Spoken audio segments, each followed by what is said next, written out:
Sorry about that. Ayan, may audio na. Okay.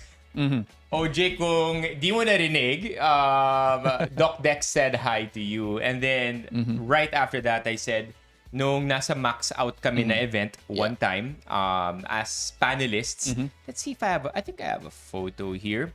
As panelists some time ago, si OJ specifically messaged me saying, uy, kasama mo si Doc Dex. And I'm like, oh. Hi, OJ. Oh, this one. This is the event.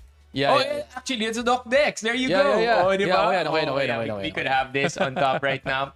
Hey, Ron, welcome here over at YouTube. We'll wait for more people to come in, but while we're burning some time, you can ask Doc Dex some questions already if you want to. Pero wag ka muna matulog, OJ. Kakasimula pa lang na stream namin. Simula pa lang natulog na eh. Just started, bro. Hi, user 171. Welcome also to the stream. Were you nervous here during the panelist thing? Mas nervous ako kung hindi ako maririnig ng mga taong nasa paligid natin. In what way? Kasi ang pangit ng audio eh. Right, like walang playback sa Walang atin. playback. Hindi ko alam. Yeah, Hindi ko alam naririnig ba ako ng audience or ako yung hindi ko marinig sarili ko. Yeah, I remember that. Like when we pag isa sa atin nagsasalita, lahat tayo nakatitig ng ganun kasi hindi natin alam kung hindi natin sila naririnig. Because there was no playback to us. Yeah. So hindi ko marinig sarili ko. Parang yung bang sinasabi ko nag-resonate pa sa ibang tao or narinig ikaw naririnig mo ba ako parang ganoon magkatabi tayo diyan. I don't know if you're hearing me. Ikaw lang yung naririnig ko actually. Yun na nga. So ganun yung problema, parang di ko am I saying the right thing or does my message come across? Gets. Yeah, ako kinabahan because I thought that we would be sticking to like the guide questions they sent, and then what ended up happening, Chad, behind the scenes, was they were skipping questions already, which is all cool. No problem naman dun. And actually, that got me a lot less nervous as well. My question si Ron, does Doc go to the gym often? Like our host, Carlos? Okay. So, I try to go to the gym as often as possible with my busy schedule. Pero more of walking and more of calisthenics yung ginagawa ko. Calisthenics? Yeah. Like, for those who don't know, anong calisthenics? Calisthenics, you use your body weight. Say, for example, more of your push-ups, more of your movement ng sarili mo lang. Body weight, you use your body weight. Pull-ups. Mostly. Yeah, mga ganyan. Yeah. How do you make, because I think calisthenics, di ba body weight nga? Yeah, How do you make calisthenics harder once you're used to carrying your own body weight? Okay. So we also naglalagay na kami diyan ng mga resistance bands, yung mga ganyan. Kasi una, ang liit ng condo unit ko eh. So pagka ganon, doon lang talaga ako nakapag-exercise. So wala kang choice. I cannot bring my dumbbells from way back home sa Batangas doon sa condo unit ko. So ganun na lang yung nangyayari. And with my busy schedule, wala akong ibang pamamaraan kung hindi doing calisthenic exercises. Yeah. Or I think you can add more reps. Yeah, add more reps. Yeah. Si June, by the way, was there. June was there during the max out. So, kinonfirm ni June, naririnig po namin sa audience. Yan, Doc, thank you, no June. need. Thank you, June. Pwede ka na matulog at night. Hindi mo na kailangan pag-isipan. Pinag-isipan ko yan minsan narinig kaya ako nun sa max out. How long ago was that? That was quite some time ago. 26 half a year ago. Yeah. Magtatapos na yung taon. Kamusta yung mga ano yung mga New Year's resolutions nyo? That's a good, Chad. Ayan na, doktor na yung nagtanong sa iyo. You better answer properly, Chad. How are, pagdating sa New Year's resolutions nyo, health-wise, how have you guys been doing, I think? Yeah, patapos na. Yan, sige, sagot kayo. Ano yung mga New Year's resolutions nyo? Yan. Welcome, Niji. Yeah, Rafael Mark Agustin Valdez. This is on TikTok, no? Tama ba? That's TikTok. That's TikTok. Okay, so anong tips nyo for aspiring medical student? Or inspiring medical student? Well, tips siguro to inspire med student? No, it all makes sense after the board examinations. Whoa, Yun lang so yun. cryptic. You wanna expound on that? I know it all makes sense after. What does that even mean? Kasi alam mo sometimes sobrang sa med school sobrang abstract ng mga pinag-aaralan. Right. So for example, if you're in your first year, second year, third year, sometimes you don't have the tangible thing na pwede mo talaga makita. You mean kasi puro theory? Kasi puro theory. Okay, And walang then, practical. Walang practicals. And then sometimes you also see your peers, you also see your batchmates back in high school. Oh, may pamilya na sila, meron silang bahay, meron silang sasakyan, may ganyan na sila. Kumikita na sila ng maraming pera, but you are stuck there and you're still asking money from your parents, and then they're still supporting you in your education, and minsan it gets to you. Right. Yeah. I feel. But after the board examinations, it all makes sense. Yeah, kasi minsan 30 ka na, nag-aaral ka pa rin. Tapos minsan yung mga kaibigan mo, yun na, may families, and then they're also they have like something going on for them already. And here you are, you feel like you're still a student and you haven't even been exposed to anything significant. Ganon yung pakiramdam. But again, guys, it all makes sense after the board examinations. It all makes sense. Bakit? Number one, una, makakita ka na talaga ng mga pasyenteng ikaw na ang magmamanage. No? Siyempre, on your internship years, on your clerkship years, magkakaroon pa rin naman kayo niyan. Pero after the board examinations, ikaw na, you're on your own. You go to moonlighting, you go to residency, ikaw na yan. No, so it all makes sense. No, and then what you've been learning for the past 3-4 years, 5 years, it makes sense. Say for example, bakit paracetamol ang ibibigay mo? Bakit hindi mefenamic acid? Bakit ang ibibigay mo is acetylcysteine and not levodropycine? So maraming mga ganyan. So and again, bakit ka naghirap ng 4-5 taon para kumita ng ganitong pera sa ganyan? Yon. After the board examinations, it all makes sense. Especially when you, I guess, begin seeing the immediate effects of what you're doing as a doctor. Tapos nakita mo gumagaling ibang tao and they're actually becoming healthier. Yes. Yeah. I was thinking, I've always think about this. Parang sa buhay in life, I put scientists at the top. Like of course we're all equal. Yeah. We're all equal, but in terms of occupation or the importance or what moves humanity forward, scientist number 1. Pero right below scientist, doctor talaga para sa akin. And that's, I mean, others are gonna argue, others will say engineers or other people that are part of other sciences. Pero for me, man, doctors. Because if doctors don't know how to make you live, then we'll all die, right? Like, it's as simple as that. So, it goes the same way na, I think I mentioned this to Doc Dex nung nasa panel kami one time, na kahit gaano ako kainis sa mga kaibigan kong doktor, because, okay, tara, Christmas party! 10 years na tayo hindi nagkikita. Christmas party tayo, December 15, kunyari, weekend yun. December 14, hindi ako makakapunta. May duty or tinawag ako bigla or minsan on the day. Kailangan meron akong friend, like close friend na siya, anong tawag sa doktor na kunyari na aksidente sa factory tapos kailangan lagariin na yung ortho siya. Yeah, ortho siya. So surgeon na ba siya automatic kung naglalagari siya Yeah, he's an orthopedic surgeon. Okay, so I know he's an ortho. Okay, so bigyan mo magde-text. Malilate ako sa kasal dahil kailangan ko maglagari ng leg. Like, what? Tapos pagdating sa kasal, habang kumakain kami, ito yung gusto niyo makita. Diba? So, and it's so hard for me to get mad because for one thing, I do really put doctors up there. And two, they're literally out there saving lives. So, it's hard to get mad at them. And it's frustrating in a way that even my friend na nag-asawa ng doktor, so yung friend ko na girl nag-asawa ng doktor, sabi niya, huwag kayong mag-aasawa ng doktor. Totoo. Mahirap minsan, hindi na nga nakikita eh. Yeah. Ganun talaga yun.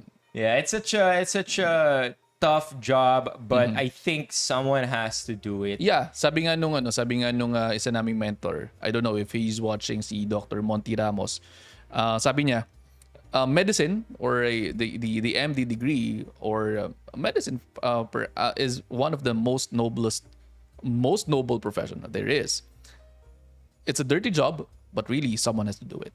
Yeah. It's a very, very dirty job, pare. Sipin mo, yan, yun nga, naglalagari ng tuhod. Literal. Okay. Minsan, nagpapako pa ng tuhod yung mga yan, ganyan. my And then, gosh. sometimes, I experienced na naglalagay ng tubo sa lalamunan ng pasyente so that you can help him or her na huminga. So, mga ganyan. It's really a dirty job, but really, someone has to do it for you. Yeah. And the sacrifices that you guys have to do, the kind of understanding, yung pagkilala nyo sa sarili ninyo na, you know what, aral lang, ito all, sabi mo, ito all makes sense after the boards. eventually. But you have to trust yourself that it will. Because sometimes it gets so tough that your own mind betrays you. At Diba? saka yun nga, ikaw din mismo, ako for one, baka hindi alam ng mga nanonood sa atin dito, I almost quit medical school when I was in second year. Kasi sobrang hirap. But what kept me going was my scholarship. Yun. So yun yung nangyari. So if you have that goal of becoming a doctor, sabi nga din at nagre-ring din sa likod ng tenga ko parati yung sinabi ng isang doktor sa Batangas. Sabi niya sa akin, if you go into med school, there's no turning back. Yun. Or else you'll go back to you'll go back thinking na what if tinapos ko med school? May mga ganon. Pero kasi no offense to those people na nag-quit ng med school and then pursued higher learning pa. Say for example, yung iba nag-PhD, nag-MS or nagtrabaho for their families. No offense, no? Kung yun yung para sa inyo, yun naman talaga itatadhana talaga sa inyo. Maybe nag-tiptoe lang kayo doon sa nag-dip lang kayo talaga doon sa med school waters and you feel that it's not for you, then it's not for you. Pero yun nga kaya lang naman siguro nasabi nung doctor na yun sa akin is that because my dad is also a doctor. Kaya Your family of doctors. parang gano'n. My mom is the only one na hindi doctor. Right. Yun. Siblings mo, doctor din? Siblings ko doctor din. Oh, are you yung the isa dentist. Are you the eldest? No, I'm the second one. Okay, yung panganay Yung sa'yo. panganay is an ophthalmologist. Okay, sa mata yun, right? Yeah, sa mata. And then ako yung sumunod. No? So I'm a family med and I'm a lifestyle medicine specialist na may inclination on nutrition and I also do aesthetic medicine. And then yung sumunod sa akin is a dentist. No? And then yung bunso namin is a general practitioner who would like to specialize yata in ENT. So yun. Oh yeah, that's so nice. Imagine you're a family of doctors, then you all just got your own specialties. Sige, kahit anong mangyari sa atin, meron na tayo anyway. Let's read some of the messages here. Sure. Go ahead. Doc Fritz, by the way, this is a si Flexo is also a doctor practicing, if I'm not mistaken, Saan siya? Visayas. Okay. And I remember one of Doc Fritz's stories, Doc Dex, na nung una, ang tingin niya sa GP, because GP si Doc Fritz. I don't know now, because it's been a year, I think, since nag-usap kami. Sabi ni Doc Fritz na parang hindi ganun ka ganda yung tingin niya sa GP or somebody who hasn't specialized. But then, when you're in the province, and hospitals are far and few in between, you will need GPs because GPs are literally the difference between life and death for many of the people living in the province. Yes, totoo. At sabi nga niya, friends daw sila ni Babs. Babs is my girlfriend. So, si Babs ngayon nasa Dasmariñas. So, siya naman, she's also a family med, pero nasa research siya. So, marami kasi talagang tracks ang medicine. So sabi mo si Fritz, sabi nga niya, merong mga GPs. And tama rin siya na ang daming mga tao na ang kwento ang magsasave lang talaga sa kanila ay GP.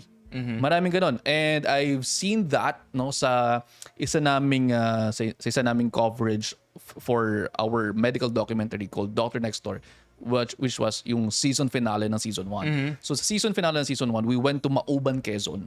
And ang nangyari doon, nakita namin na yung mga GPs doon, they are really taking care of the community.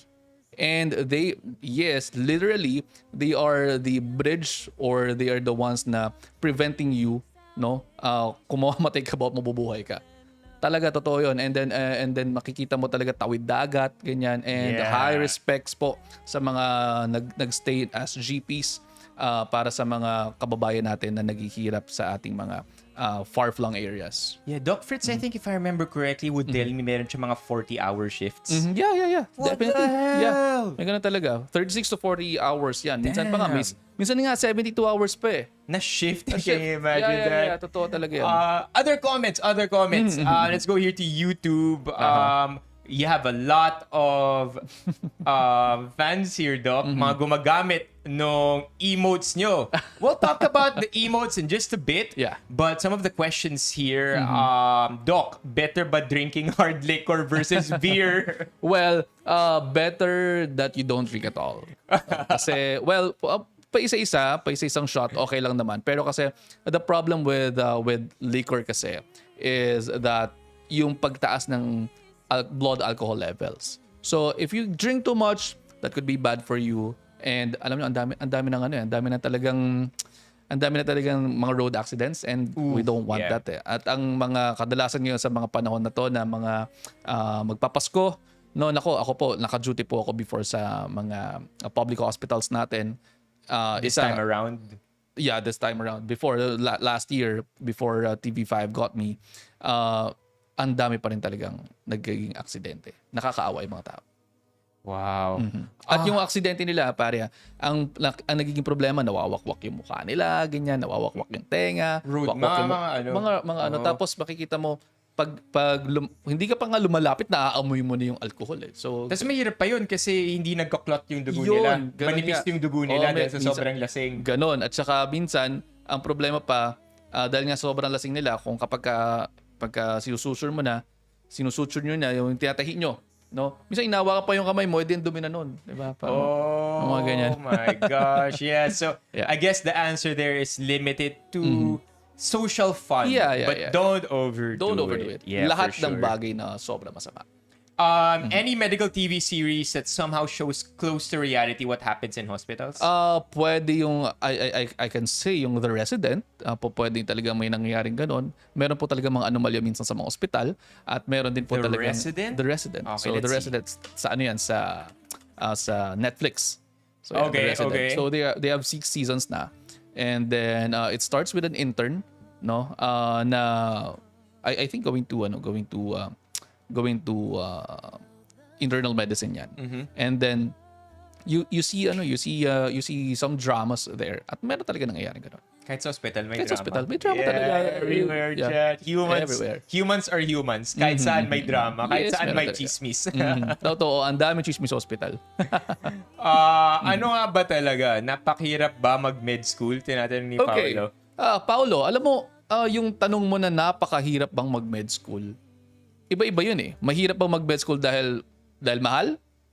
Definitely, no? Mahirap ba mag-med school dahil ang daming inaaral? Well, definitely. Pero kung gusto mo talaga, if you set your mind onto it, you can magbi-brisk through ka lang talaga dun sa 3-4 na taon na yan. Ang pinaka-ayoko, no, and I tell this to some of my followers then, and to my friends, ang pinaka-ayoko, yung clerkship. This is really Scott work, mga kapatid. Talagang Anong clerkship? clerkship is your 4th year in medical school. Right. So you go on duty. You go on duty every 3 days. And then yung shift mo is around 36 hours. So ganun siya. So 30 actually 24, 32 to 36 hours. Ganun siya. Why what makes it different from internship? Okay. Yung clerkship, ikaw lahat ng dirty works. So, ikaw takbo dito, takbo doon, bili ka ng pagkain, ganyan. So yun yung pinaka-ayaw mo kasi parang bawal magpahinga. Parang gano'n ang And I think I mean, depends I guess on how you wanna take it. Yeah. Pwede siyang nakakasira ng moral kasi parang bang, ito lang ba pinag-aralan ko? Ganon. Gagawa lang ba ako Yes. ng kape? Ganon na nga. Ito ganon na lang nga. ba yun? For the next 1 year of my life, I'm just gonna make coffee. Utosan, taga-Xerox lang ako dito. Gusto ko mag-doktor. Yes, so taga-sulat lang ba ako ng ganito? Yeah. Taga-pirma lang ba ako ng ganito? No, ganun yun. And then, but if you take a look at the process, no, kung hindi, ako, I'm very thankful sa De La Salle Health Sciences Institute and sa De La Salle University Medical Center. Kasi yung clerkship na trabaho ko is actually, yun din yung naging trabaho. No, yun din yung naging trabaho namin nung intern ako. At yung mga natutunan ko on how to do the paperworks, gamit na gamit ko when I went into moonlighting o yung yung GP work kumbaga, no. So hindi agad ako nag-residency, nag-GP work ako at gamit na gamit ko yung skills ng pagsusulat na natutunan ko nung sa clerkship. Kaya sobrang pasalamat ko doon. Pero hindi mo agad makikita kasi yun ng ganun eh. Kasi nga, sabi ko nga sa inyo, it all makes sense after the board examination. One quick question before we move on to like our first segment of the stream. Do you have bad handwriting? Yeah. Yeah. Why? Why? Usually di ko maintindihan. Chat, come on, press 1 if lahat ng sulat ng doktor di nyo maintindihan and you feel like sometimes nananadya na sila. Press 1. Diba, Diba? Jit? Parang akala nyo sinasadya namin. Hindi namin sinasadya yun. Alam nyo, sa totoo lang, ang mahirap kasi ay kapag nasa med school ka, you're really writing a lot of things. Hinahabol mo yung sinasabi ng professor eh. So you have this notebook or you have this transcription and then you write everything. So masasanay na magiging muscle memory na yung pagsusulat mo ng pangit. Yun ang nangyayari talaga. So we're really sorry for that. Pero we're really sorry for that. Ako na po ang humingi ng paumanin sa inyo. Sa pangkalahatang mga doktor. Ganyan. Pero meron kaming solusyon dyan. No? When the pandemic hit, nauso ang online consultation. At yung online consultation, nauso din yung mga apps na ginagamit namin para na sa ganon maging printed na ang inyong mga reseta.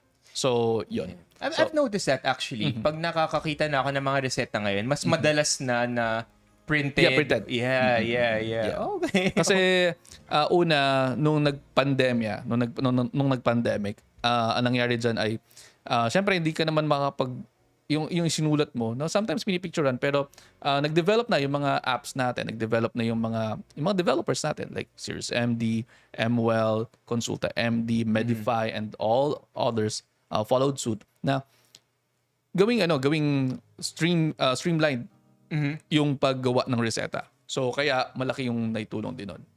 Doc Fritz here confirms clerkship destroyed my handwriting. Yan. Ay nako, totoo yan, Doc Fritz. Kasi the problem with clerkship is, imagine ang dami mong isusulat.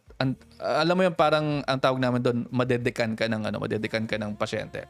So deck DECK. So we are decking kasi. So I'm decked for patient number 1 and then you're gonna be decked for patient number 2. Then patient number 3 would be, say for example, Conrad Hawkins. And then patient number 4 would be decked again sa akin. So sa pag-ikot pa lang nun, ang dami ko na isusulat na history. Dami ko na isusulat na physical examination. Dami ko na isusulat na mga treatment plans and case discussions. That's why, Doc Fritz, clerkship destroyed your handwriting. Pumapangit talaga. Jam, thanks for the awe. Thank you, Jam. Okay, let's move on to the first part of the stream. This is the part, chat, kung saan bubudulin ko kayo to become a member on YouTube if you haven't yet. Now, I want you to become a member because I also want you to get access to our Doc Dex emotes. What am I talking about? I have them right here. So this is, I call this emote. By the way, if you go chat, spam the emotes kung member na kayo. Spam the emotes. I call this lagot ka kay Doc's Deck. Kung yan yung emote, lagot ka kay Doc's Deck. And then I have another one. I have this one. This is Doc Dex Nanay Mode. Yes, so Nanay Mode. I think I want to talk about this one later because we have what you call old wives' tales, diba?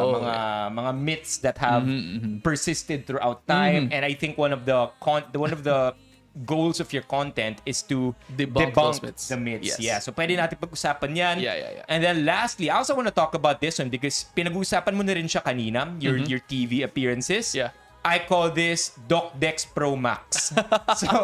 So chat, spam those emotes on YouTube. Become a member if you aren't yet para magkaroon kayo ng access sa Doc Dex emotes natin. So as we go through these emotes, actually, we can get to know Doc Dex a little bit more. So starting with, I think I'm gonna start with this one. This is, ito ba yun? No, ito ba yun? Or no. ito yun? Yan, Okay, let's watch this really, really quickly, chat. Go ahead. And let's find out what the history behind this emote is. Stop po! Tagal ko kayo di nakita. Ano po nangyari? Ay, hello, Doc. It's nice to see you again, ha. Naku po, ito po kasing anak Great ko. acting, Natuyuan ng pawis isang araw. Takbo kasi ng takbo. Ayun, ngayon, sipon-sipon, ubo-ubuhan. Hindi naman po kasi sa pagkakatuyo ng pawis, kaya nagkakasakit ng mga bata. Doc, sabi po ng nanay ko, ganun daw po yun. Tsaka, bakit po ganun? Noon pong natuyuan siya ng pawis, saka lang naman po nagkaganyan. Kasi po ma'am, pwede po na humina talaga yung resistensya ng bata dahil sa pagiging sobrang active tapos exposed pa sa mga kalaro. More likely, yun po yung dahilan kung bakit po nakakatch sila ng mikrobyo na nagiging dahilan ng pagkakaroon ng pag-ubo at pagsipon. Hindi po dahil nabasa ng pawis at natuyuan ng pawis. Lahat naman po tayo natutuyuan ng pawis, hindi ba? Pero hindi naman lahat ng tao ay nagkakaroon ng sakit. Okay? So, bigyan po natin siya ng gamot, no? Isasend ko po dito sa inyo. Ang reseta po natin ay 3 times a day, tapos yung isa naman po twice a day. Kung mahirapan pong huminga, mayroon pong mataas na lagnat na hindi nawawala. Kinakailangan pong ibalik ang bata at baka kinakailangan po natin siyang admitin. Okay? Ganun po ba? Salamat, Doc, ha? Oh, ma'am, kumusta po? Yeah. Tagal ko kayo di nakita. Ano po nangyari? All right, so let's talk about this one for a quick bit. Yeah, what are some of the most common? I feel like yung sinabi mo sa video na to, parang ano siya, pag nauulanan. Yeah, pag nauulanan. Same thing, right? Na hindi ka naman nagkakasakit dahil umulan, nagkakasakit ka dahil bumaba yung Immune system mo. Yeah. Maaring mababa na yung immune system mo. And then, yung cold weather kasi, dyan nananatili or dyan nabubuhay yung mga viruses natin. And then, when you get more viruses come to you and then mahina immune system mo, you can easily get a cold, you can easily get cough. Maaari magkaroon ka pa nga ng fever after it. So kaya nagkakaroon ng ganyang mga pagkakasakit. Pero hindi dahil naulanan ka ay magkakasakit ka na, magkakaubo ka na. Ganun din sa mga bata. Maaaring humihina lang talaga yung immune system nila. Oh. What are the other common myths or old wives' tales that you pasma? Yan. Pasma. Yeah, mga pasma. Actually, walang pasma sa mga sa medical world, no? Sa medical science wala talagang pasma. Although ang pinaka close to that is yung hyperhidrosis, yung nababasa yung kamay ninyo, nababasa yung mga paa ninyo. Yun yung sinasabi nila na pasma. Pero sa katotohanan, hindi po yun ganun, no? Hyperhidrosis, yan. So yung sweating of the hands, no, yan yun. That's excessive sweating. Pero malayo sa pasma, malayo. Or wala talagang pasma. Wala talagang pasma. Yeah. Yan, yung mga ganyan. Meron pang iba na pipilayan daw, na tinatawag nila na pipilayan. Ibig sabihin, nabe-breakdown o may nabe-breakdown sa loob ng katawan ng tao. Say for example, sorry. Okay. I forgot to say, Doc, na ito nga pala yung cough button. Yung cough button. Yeah, okay, sige. Yeah, I forgot to say that. Normally, it's part of the orientation. So, anong nangyayari dyan, yung iba pa, no, may nababali daw. Yung sinasabi nababali, napipilayan. No? So, yun naman, it came from old tales din eh. So, nagkakaroon ng break in continuity, kaya ganon. Pero sa katotohanan, walang ganon talaga sa medical science. Pero we accept those naman ng mga anecdotes na meron sa mga kababayan natin na nagkakaroon ng problema ganyan. So is it totally fine to shower after a workout? Yeah, it's totally fine. It's totally fine. Kamukha lang din yan ng if you went swimming, no, at napapawisan din kayo pero nababasa din naman kayo dyan. So what are other myths tingin mo that yung mga nanay natin tend to say and then but maybe needs a little bit more attention and some kind of correction? Alam mo ba yung beke? Alam mo yung beke? Ang alam ko lang moms, yeah. Ang alam ko lang kapag nagkabeke ka, yung sinasabi parate maaano ka na, mababaog ka na. Mali yun. So that's number one mali. Pangalawa, yung beke po no nilalagyan ng tina na blue. Nangyari ba sa iyo? Blue ink? Blue ink. Nagkakaroon ng tina na ganito. So, nilalagyan nila ng tina dito para daw mawala yung beke. Hindi po totoo yun. History has it na yung mga Pilipino, actually, yung mga hindi lang mga Pilipino, yung mga nasa ibang bansa, no? So, nangyayari, naglalagay sila ng tinta dito, naglalagay sila ng ink dito. Not because it is to cure the beke, but it is to parang to mark a person, uy, may beke yung tao, para afar pa lang alam mo na, lalayuan mo na.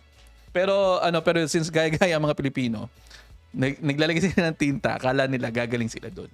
Pero hindi, yun po ay it's just a marker, no, for your people, na para hindi ka nila makita, na para hindi sila mag-come in contact with you at hindi ka makahawa.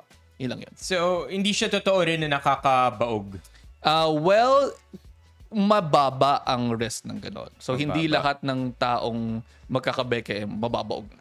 Kasi otherwise, wala na sana siguro tayo dito kasi yung moms nito lang naman din talaga nabigyan ng bakuna yan eh. Okay. There is somebody here, si Fritz, yan, si Doc Fritz lumipat. Nilalagyan daw ng anyel. Yeah. Yun. Yung blue na ink. Yung blue na ink. Yeah. Sabi naman ni Stein, nakikipagtalo ako kay Mother now. Sabi ko, walang pasma-pasma. Wala talaga. Ayaw niya talaga. Hindi talaga maniniwala mga nanay niya. Okay, there. Actually, that's the question I wanted to ask you next. Why do you think moms, even when confronted with facts by professionals like doctors, why do you think meron silang tendency na maging hesitant makinig agad or sundin yung sinasabi mo na naiiba sa alam nila? Well, kasi sila parang nangyari sa kanila, naramdaman nila, ganyan. So, akala nila, yun na yun. Hindi porke, pero yun nga, hindi porke naramdaman mo, ay mararamdaman ng lahat. So, yun. So, ibig sabihin, yung mga nanay kasi natin, since pasa-pasa yun sa kanila eh. So they respect the oldies. Parang just to carry on. Wala namang masama kung maniniwala ka. Kasi for example, naniwala ka sa pasma, anong gagawin mo? Anong treatment? Wala namang treatment dun eh. Pero ang gusto lang naman nila, una, wag kang magpagod. Wag kang masyadong magpapagod. Wag ka muna magbabasa ng kamay mo pagkatapos mo magtrabaho. Okay lang din naman. Wala namang problema. Wala namang mangyayari sa iyo eh. 'Di ba? So kaya I think parang it's passing on generation of tales. Yun lang siguro yan. How about bangungot? Bangungot, okay. Yeah, that one's big. Like bawal matulog ng busog. Okay, bawal matulog ng busog kasi daw baka bangungutin. Bangungot kasi is a myth sa Philippines, no? So kumbaga parang Philippine mythology yan. Si bangungot kasi isa siyang monster, no? It's a mythical monster na dumadagan sa iyo or pumapatong siya sa iyo pagkagabi para hindi ka mahirapan ka ng huminga. So, kasi ang taba niya eh, parang gano'n. That's yung si bangungot, yun yan. It's a mythical creature ng Philippine mythology. And then sinasabi na yun daw, yung bangungot nga daw na yun daw yung dahilan kung bakit pagkatapos mong kumain, hindi ka pwedeng matulog kasi madadaganan ka. Ang pinakamalapit dyan is actually acute pancreatitis. Yun yung nangyayari. Yeah. I remember ang layo na nito. Pero yung history teacher ko, sabi niya, sa Pilipinas lang daw may bangungot. Yun na nga. Kasi nga, it is si bangungot is a Philippine mythology na character. That's why sa Pilipinas may bangungot. Wala ka rin maririnig sa ibang bansa na may kapre. Kasi sa Philippines lang din si kapre. Sa Philippines lang din si tikbalang, si aswang. So ganun siya. Yeah, makes sense. And sinabi niya nga na usually daw yung mga binabangungot, they find out they have a high-fat diet. Yes, maaari. Kaya yun yung sinasabi mong acute pancreatitis. Dahil mataas masyado yung fat intake. So gusto ng pancreas mo na syempre immobilize yon, tulungan yon. So kaya ganoon nangyayari. Okay. Last on the myth side. Sabi ni Generoso, yung bawal tumakbo after kumain kasi baka magka-appendicitis. Yes. You know, that one I never really cared to Google. Di ko alam kung ano yung totoo dun. What's that all about? Kasi alam mo, mali rin to eh. Kasi kung tatakbo ka after kumain tapos magkaka-appendicitis, it doesn't sound logical. Does appendicitis just happen? Appendicitis just happens kasi anong nangyayari dyan, meron kayong dumi na hindi makalabas. So your appendix kasi is a small, kumbaga parang is a very very small part of your cecum or yung large intestine mo. Ang pagka nangyayari, hindi ka masyadong lagi nagmo-move ng bowels mo and merong fecalith or na tumigas na yung dumi ninyo, at na-block niya yung appendix, pwedeng mamaga yung appendix. And when you have pamamaga, that's itis, and pamamaga ng appendix, appendicitis. No? So, yan, sabi nga ni Doc Fritz, fecalith. So, yan, that's a culprit. So, ganun. At hindi rin totoo na kapag kumain ka ng buto ng kamatis, magkakaroon ka ng appendicitis. That one I haven't heard. Yeah. So, may ganun pala. May ganun din. No? Kasi yung mga buto-buto daw, magkakaroon daw kayo ng appendicitis. No. Because yung size ng buto nung kamatis are very, very small that it can really pass through those areas. At hindi magbablock doon sa area na nabablockan ng fecalith. Pero in reality daw, ano mangyayari kung you move quickly after eating? Wala naman. Discomfort lang siguro kung di ka rin sanay na maggalaw after kumain. Ang pwede mangyari sa'yo, closer is yung GERD. Na pwedeng ganun, na magkaroon ka ng acid reflux. If you run or very quickly that you move after eating, pwedeng hindi ka pa natutunawan, and that's what we call dyspepsia. So yun lang yung nakikita ko na pwedeng mangyari sa inyo na hindi nyo magugustuhan. Right. Okay. We'll have more questions. Ito. Yan, si Utoy. Ito. Bawal ba maligo pag puyat? Hindi. Bawal maligo pagkakaligo mo lang. Oh, diba? That's a good one. At saka bawal maligo ng kasabay ang hindi mo partner. Ay, Yan. dun tayo. Yan. Wait, what? We'll save more questions, chat. Keep them coming in because every so often we're gonna be looking at the chat. To read the comments and to answer the questions. So yeah, we'll have Doc Dex for quite some time. We've only been in here for like 30 minutes. Okay, so let's talk about this one, Doc, because you already brought it up earlier. Yeah. I call this the Doc Dex Pro Max because of all the it was actually Doctor si Doc Dex, diba, chat? Pero hirap na hirap ako makahanap ng maayos na photo ni Doc Dex. I had to dig through his Facebook just to find this one. And this one is actually a cropped version of this one. And I've been noticing this on your feed, Doctor Next Door. What's this? What's this all about? This is Doc? this is my show on Signal.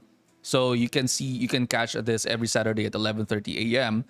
on 1PH. So it's channel number 1 on your Signal TV box, satellite channel 1. You can stream this on Signal Play, and of course on YouTube 1PH, and on Facebook 1PH. So Doctor Next Door is a brainchild of mine. So what happened was wala pa kasi ulit na medical show si TV5. So I was with TV5 for quite some time already, and then Signal nagmeeting kami. And then they like the concept. The concept of Doctor Next Door is that it's a medical documentary. So that's why it's called Doctor Next Door, because your doctor is just next door na pwede mong lapitan. So ganun yun. So and then kung makikita nyo dito, nakapolo dito, pero sa katotohanan, if you see the show, yung Doctor Next Door is just wearing some naka-polo shirt lang, minsan nga naka-t-shirt lang, and then you really go to the bars, you really go to the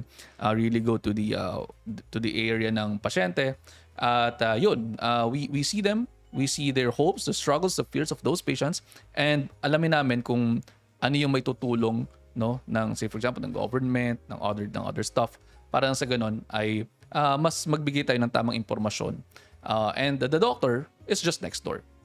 What's the how often so this goes on Saturday 11:30? Yeah, Saturday. How often do you guys shoot, or do you shoot one go, isang bulk lang, and then No, halos every week we shoot. So we shoot parang 2 to 3 weeks ahead of the show. So for example, ngayon yung mga shoot namin ngayon would be shown na after 3 to 4 weeks. Yun, parang ganun. So we shoot every Thursdays and Fridays. Pero since magbabakasyon ngayon, so we're shooting Wednesdays, Thursdays, Fridays, and Saturdays. what's your most memorable episode so far? Yung kauna-unahan. So and then yung HIV episode namin. Yung unang-una namin na episode dyan is yung we went to Tondo at tiningnan namin yung mga kababayan natin na kumakain ng pagpag. So if you guys don't know what pagpag is the is a Scrap meat. And then sterilized by boiling. By boiling lang. Tapos lalagyan ng asin. Lulutuin mo, paminta. lalagyan mo ng panibagong timpla. Okay, so talk to us about it. So Doc. ang nangyari dyan is that we were talking about food safety. And then ginamit natin na tool, no, yung katulad nito sa pagpag. And then that was our very very first episode of Dr. Next Door, and it was a dream of mine na malaman ko ano yung status ng mga kababayan natin na nandoon sa Tondo. At nalaman ko rin kung paano nila kinukuha. Nakita ko first hand, nakita ko rin kung paano sila magluto, ganyan. At we investigated the area kung bakit nagkakaganon. Wala, it's just really kahirapan, no, ng mga kababayan natin na ganon. And another one is yung sa HIV episode namin na ang dami pa rin talaga. Before we go to the HIV, Doc, I have a question about it. Is that food safety wise? Yeah. Because it is sterilized, is it actually safe to eat? Well, yung iba kasi nagkakaroon na talaga ng immunity doon, no? Pero kasi meron kasing ilang mga may mga kwento na, for example, there's this organization that was formed in response to an incident na merong magkapatid na yung isa na food poison, yung isa na matay dahil doon. So kaya lagi namin sinasabi din hindi porke walang nangyayari sa ngayon, wala na mangyayari bukas. So baka kasi, kaya namin ito ginagawa is to raise awareness na baka magkaroon din ng problema yung ibang gumagawa nito.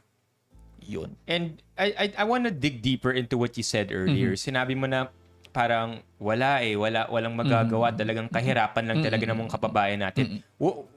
What did you feel? How did you get to that conclusion? I mean, like, what were you seeing? Ano yung bakit parang it sounds as though what you said is a little bit surrendered. Parang may mabigat yung pakiramdam mo. Mabigat yung pakiramdam. So, why? How did you get there? Kasi yung pakiramdam din ng mga tao doon, ganun parang, alam mo, parang sila din, parang hindi sila, parang marami sa kanila na, ay, ganito lang kami. So, ganun yung pakiramdam when you go there. Pero namamag-asa pa rin yung iba na sana bukas iba ni yung kwento namin, ganyan. And then yung iba kontento na kasi talaga doon. And I think pwede pa naman talaga sanang gawa ng paraan. It's just that sometimes people don't want to do it. Yun. And palagi ko, kinakailangan din ng government talaga natin na ayusin din yung lugar nila doon. Yeah, para hindi mag-resort. Para hindi sila mag-resort sa ganun. Dapat siguro magbigay tayo ng oportunidad sa kanila na magkaroon ng mas magandang hanap buhay, no? Oportunidad na magkaroon ng mas magandang access sa tamang pagkain at access din sa tamang hanap buhay na gugustuhin nilang gawin. At that point, I wanna ask you point blank, did you feel helpless? Nung una, I felt helpless, but when we were kasi pagpunta mo doon, syempre kasi ang kwento naman kasi ng paggawa ng documentary is that you go from place to place. And then after you go from one place sa isang lugar, you go to another, say for example a resource speaker, no? So doon sa resource speaker, magkakaroon ka naman ng hope. Okay. Na sana ganito yung gawin natin ng gobyerno, ganyan. Pero minsan kasi matatandaan po ninyo na nag-release yung government natin na kapag ka 60 plus pesos yung kakainin mo, okay ka na. No? So, yung budget mo sa pagkain, okay ka na, mayaman ka na. Recent yung sa NEDA. Sa NEDA, ganyan. My goodness, 65 pesos nga lang yung kinakain, yung kinikita nung hindi talaga sasapat No? So, kaya, alam mo yun, minsan, it's helpless at some point kasi even the government seems to be,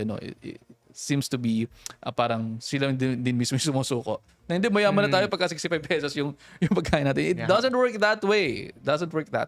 Kasi kitang-kita yun. At saka yung urban poor sector natin, yung spokesperson nila, sinabi na rin niya din sa amin na hindi yung ganun It doesn't work that way. Paano gagawin natin yung 1,900?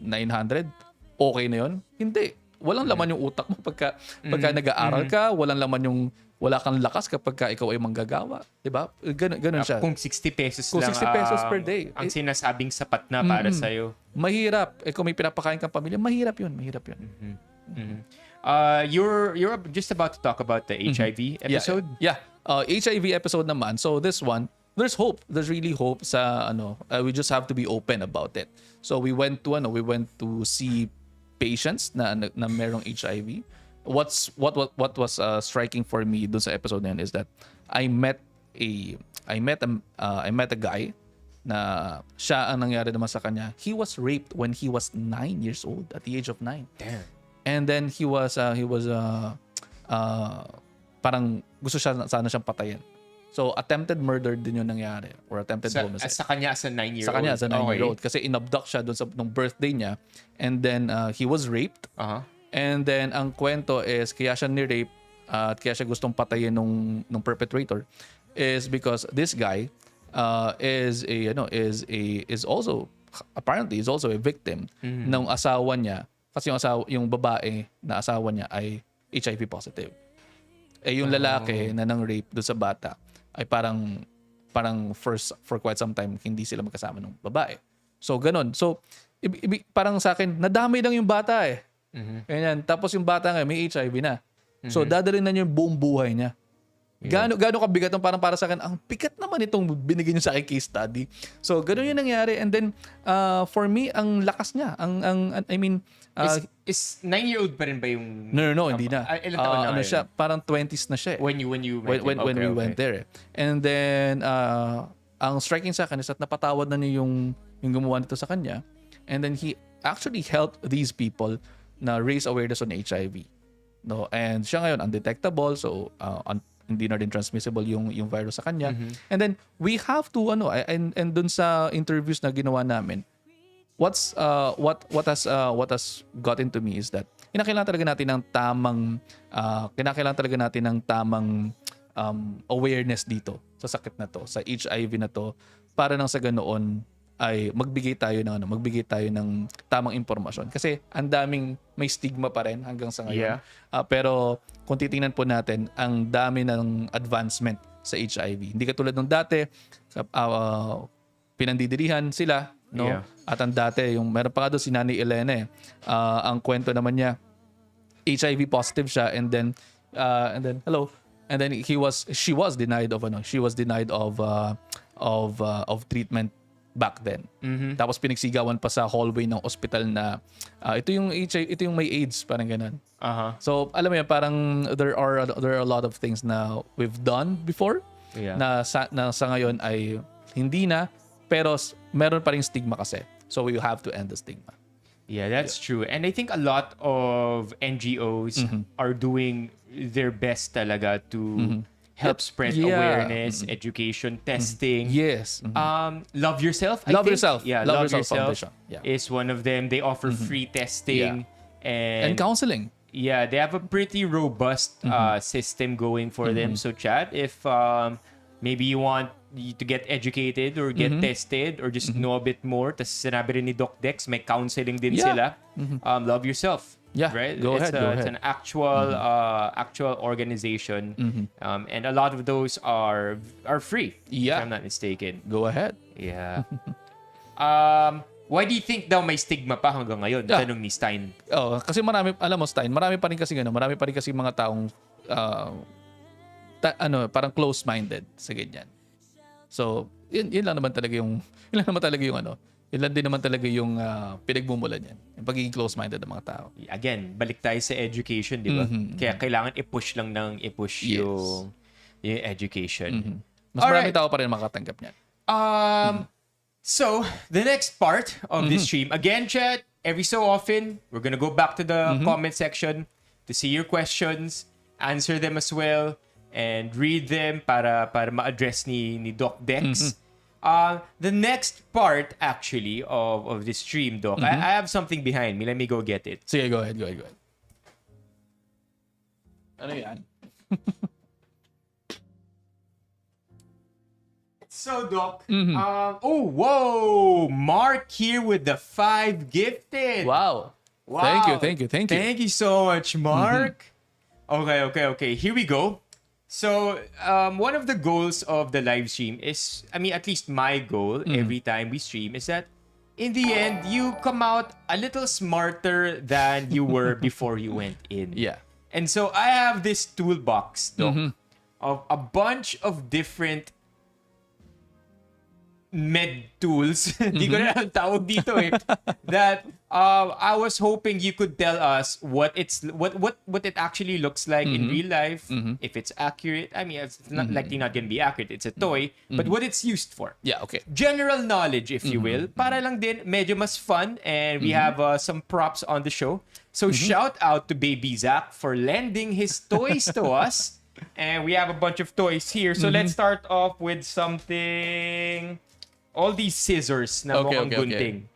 Alright, Doc Dex. So, what's this one? Okay. Ito kasi, pwede siyang forceps eh. I think this is an ovum. So, ginagamit siya to retract. Pwede siyang gamitin to retract the skin or whatnot. No? So, marami eh. Pwede rin siya maging forceps for delivery.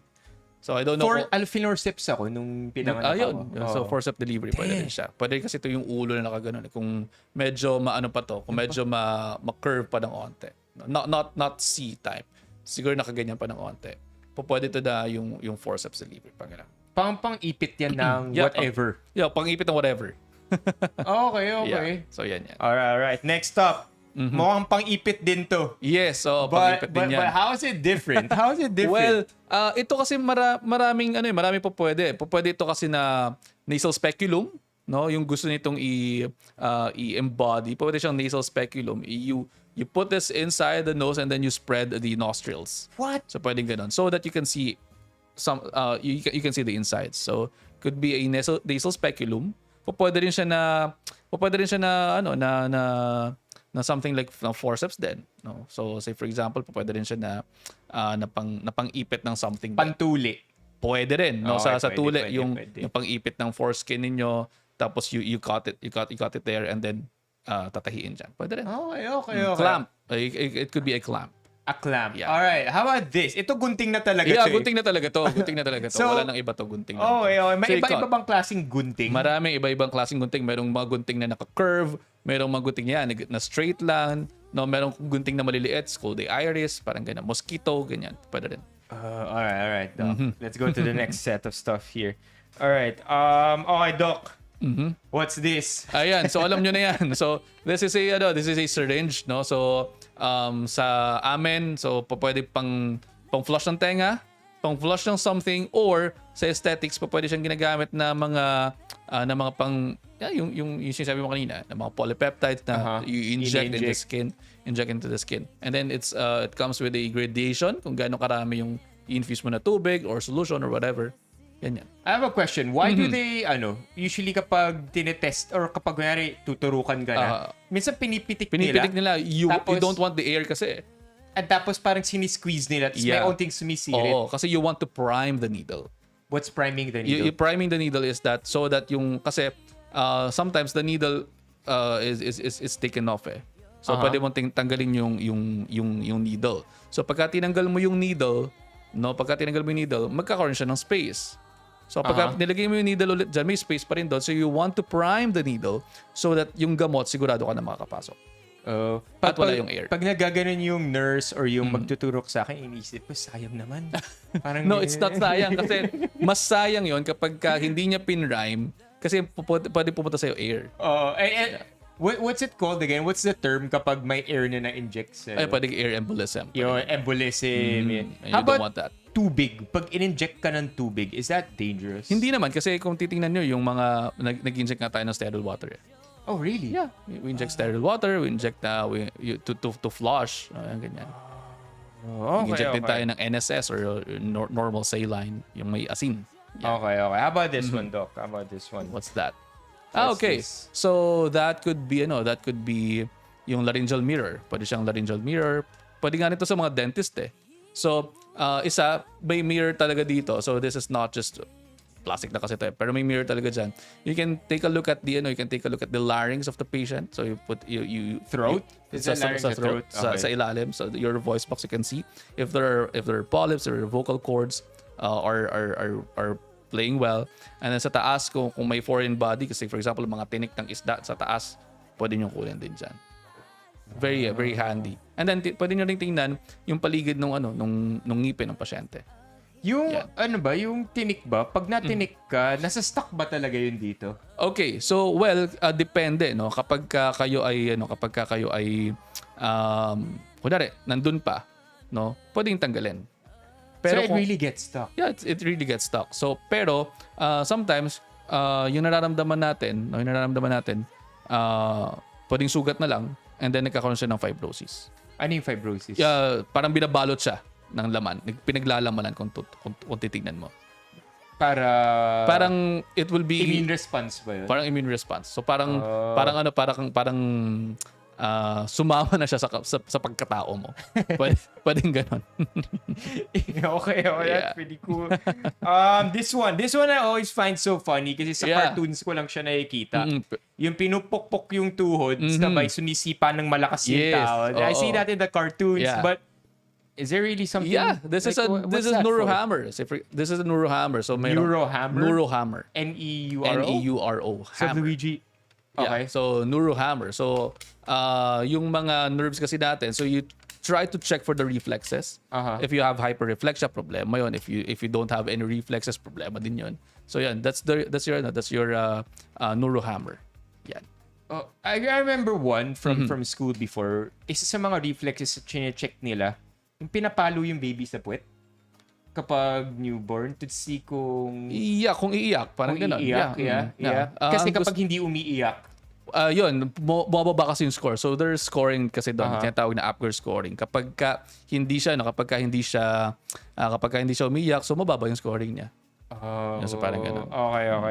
Alright, Doc. More stuff for you. Yeah. Alright, so what's the difference between this and this? Or wala naman? Wala naman. Baka ito lang ay iba lang version. Ibang version. Okay. Alright, Doc. Yan. Ano to? Ito capsule. So capsule lang yan. Okay, I think I have a question with this one. Do you advise for people to, let's say ayaw nila mag-capsule, gusto nila halog nila sa tubig, igaganon nila? I don't advise that. Why?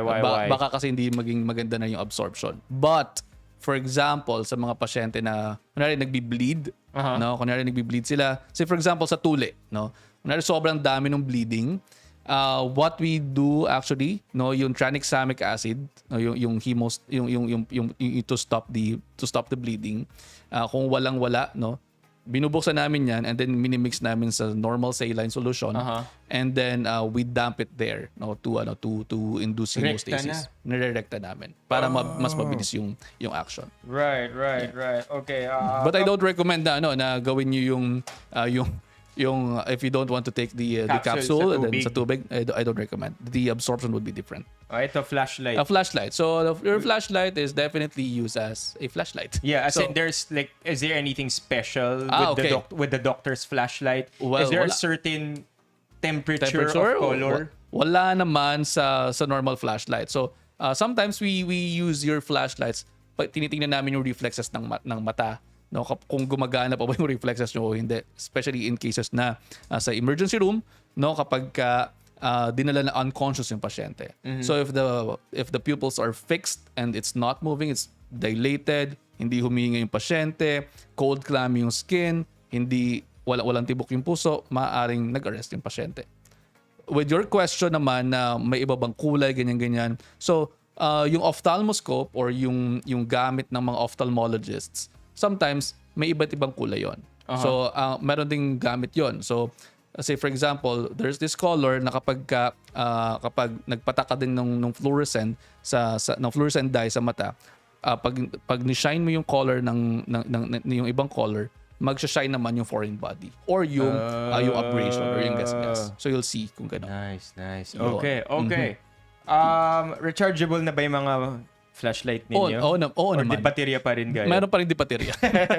Pero meron mga baterya na rechargeable. Okay, this one, thermometer gun. It looks like a thermometer. Yeah, it looks like a thermometer. Are these any more accurate than the mercury kinds? Well, ayaw na natin ng mercury eh.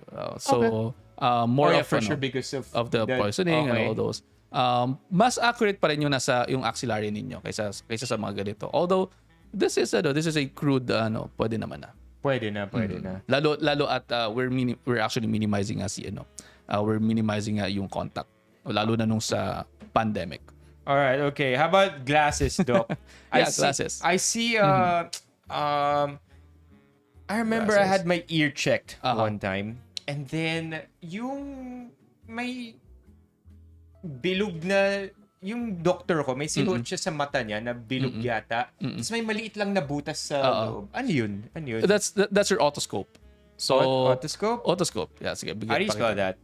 O-T-O scope. Yan. That's your otoscope.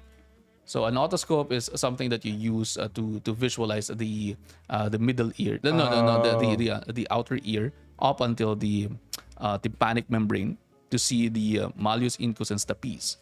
So yan, para makita mo lang kung ano yung itsura, kung ano yung nangyayari doon sa loob ng tenga. That's your otoscope. Okay. Yeah. Are these expensive? Some are not, some are... Yeah, ito nandito.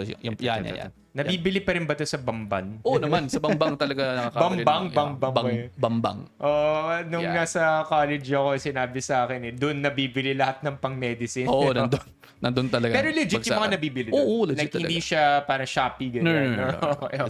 Doon talaga nanggagaling. Even nga yung mga nasa Shopee, doon din halos nanggagaling. Tweezers. Anything special with tweezers? Merong maliliit na tweezers, merong mga malalaki na tweezers. So, depende kung saan mo gagamitin. Okay. How about this one? What kind of spoon is this one? So it's a spatula. So it's not so you call it a spatula? Yeah, you call it a spatula. So marami. So ito kasi I don't know kung ano yung mismong ini-embody niya or gusto niyang i-represent, pero yung spatulas kasi syempre for application, pwede rin to actually for an ear pick or what not. Ear pick. Yeah, parang ganyan. Pero masyadong malaki to for an ear pick. Isipin nyo, chat, ganito kalaki yung papasok sa tenga nyo. Okay. Last few things here. Okay. I guess cotton. Is there cotton. anything different between the cotton that you can buy in Mercury or in your average pharmacy versus the cotton used in hospitals? Well, may grade ba yun of sterilization or something? meron kasi sa mga hospitals na sinasterilize mo na yung mga yan. Pero it's the same cotton balls. Pero yung iba kasi sinasterilize itong cotton balls nila. This actually is what I was referring to. Sabi ni Eric. Head mirror. Okay. Yeah, parang tititigan niya. What does this do? Why is there a small hole? Okay. Yung small hole na yan, yung mata mo, dyan nakapasok yan. So, kumbaga, dyan nakasilip yung isang mata. And then, yung bilog, nakatapat yan dapat sa isang light source. And then the light source would reflect dapat sa mukha ng pasyente or sa loob sa tenga ng pasyente. And yan yung nangyayari. Whoa, okay. That's your head mirror. Okay. Yeah, yung ENT ko yata nagsuot ng ganyan. Yeah. Gulat na lang ako kung ano yung suot niya. Alright, let me just put all of these back. Chat, we can check out your questions again. So kung may mga tanong kayo kay Doc Dex, now would be a good time for you to ask those questions. Yan, Doc Dex. Silipin mo lang yung mga questions natin. Sabi dito ni Mikel. Hello, Doc. Do you believe po sa stem cell therapy effective daw po? Yung mga lumalabas ngayon na bagong stem cells, like yung mga ini-inject po, pwede. Pero yung mga iniinom sa ngayon, mukhang yung mga ginagawang network marketing mukhang problematic pa. Oral. Yung mga sobrang network marketing baka hindi pa. There's this stem cell therapy din na po pwede niyang gawin sa Villa Medica. And then there's this one that I'll attend to sa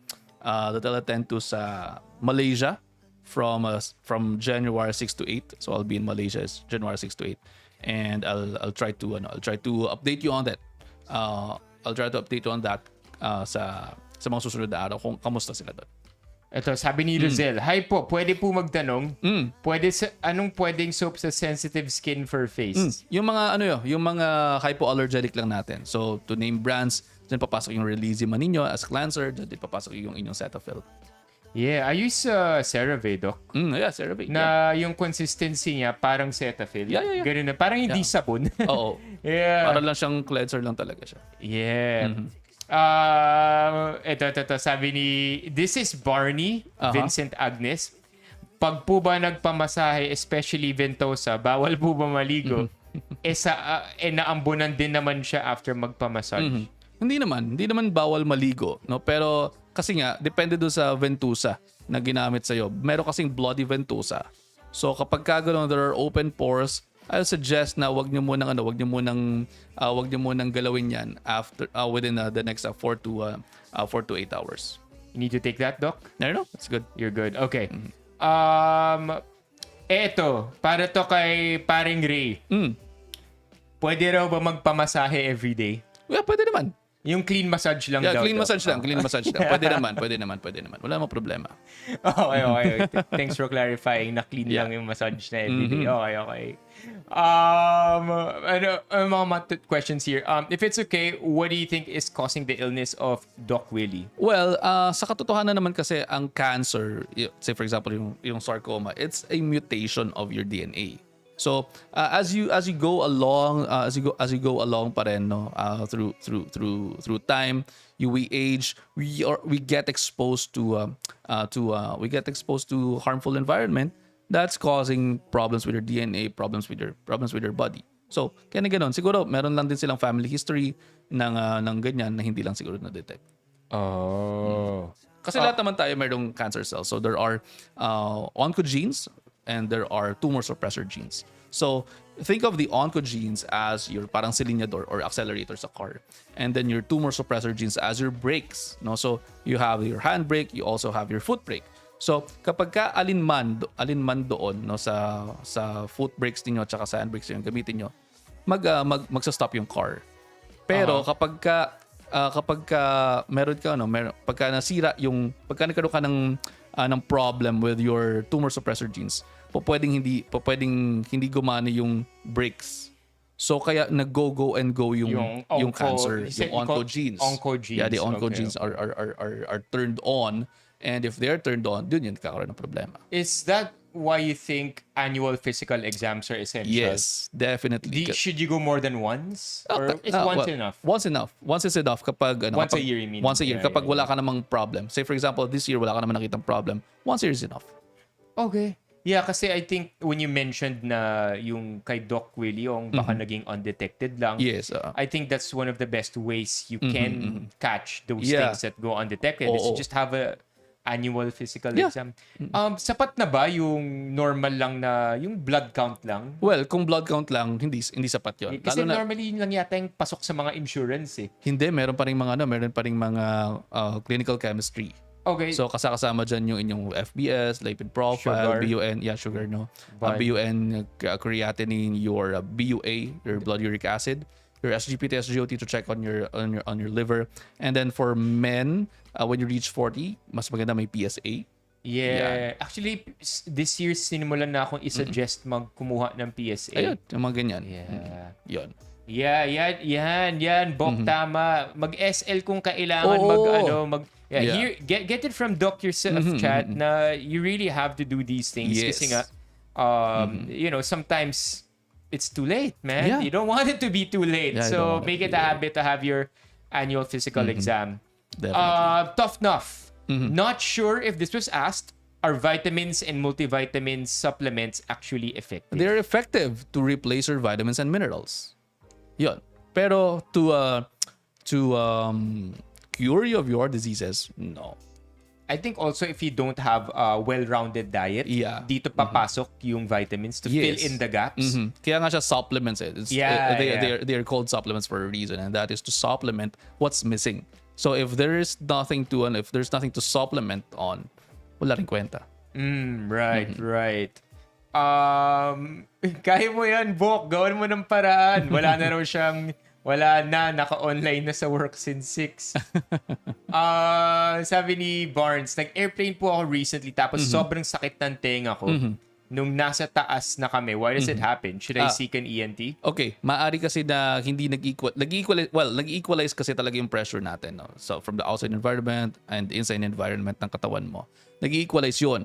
And when you go on high altitude, no, mararamdaman mo parang gustong pumutok nung loob ng tenga mo.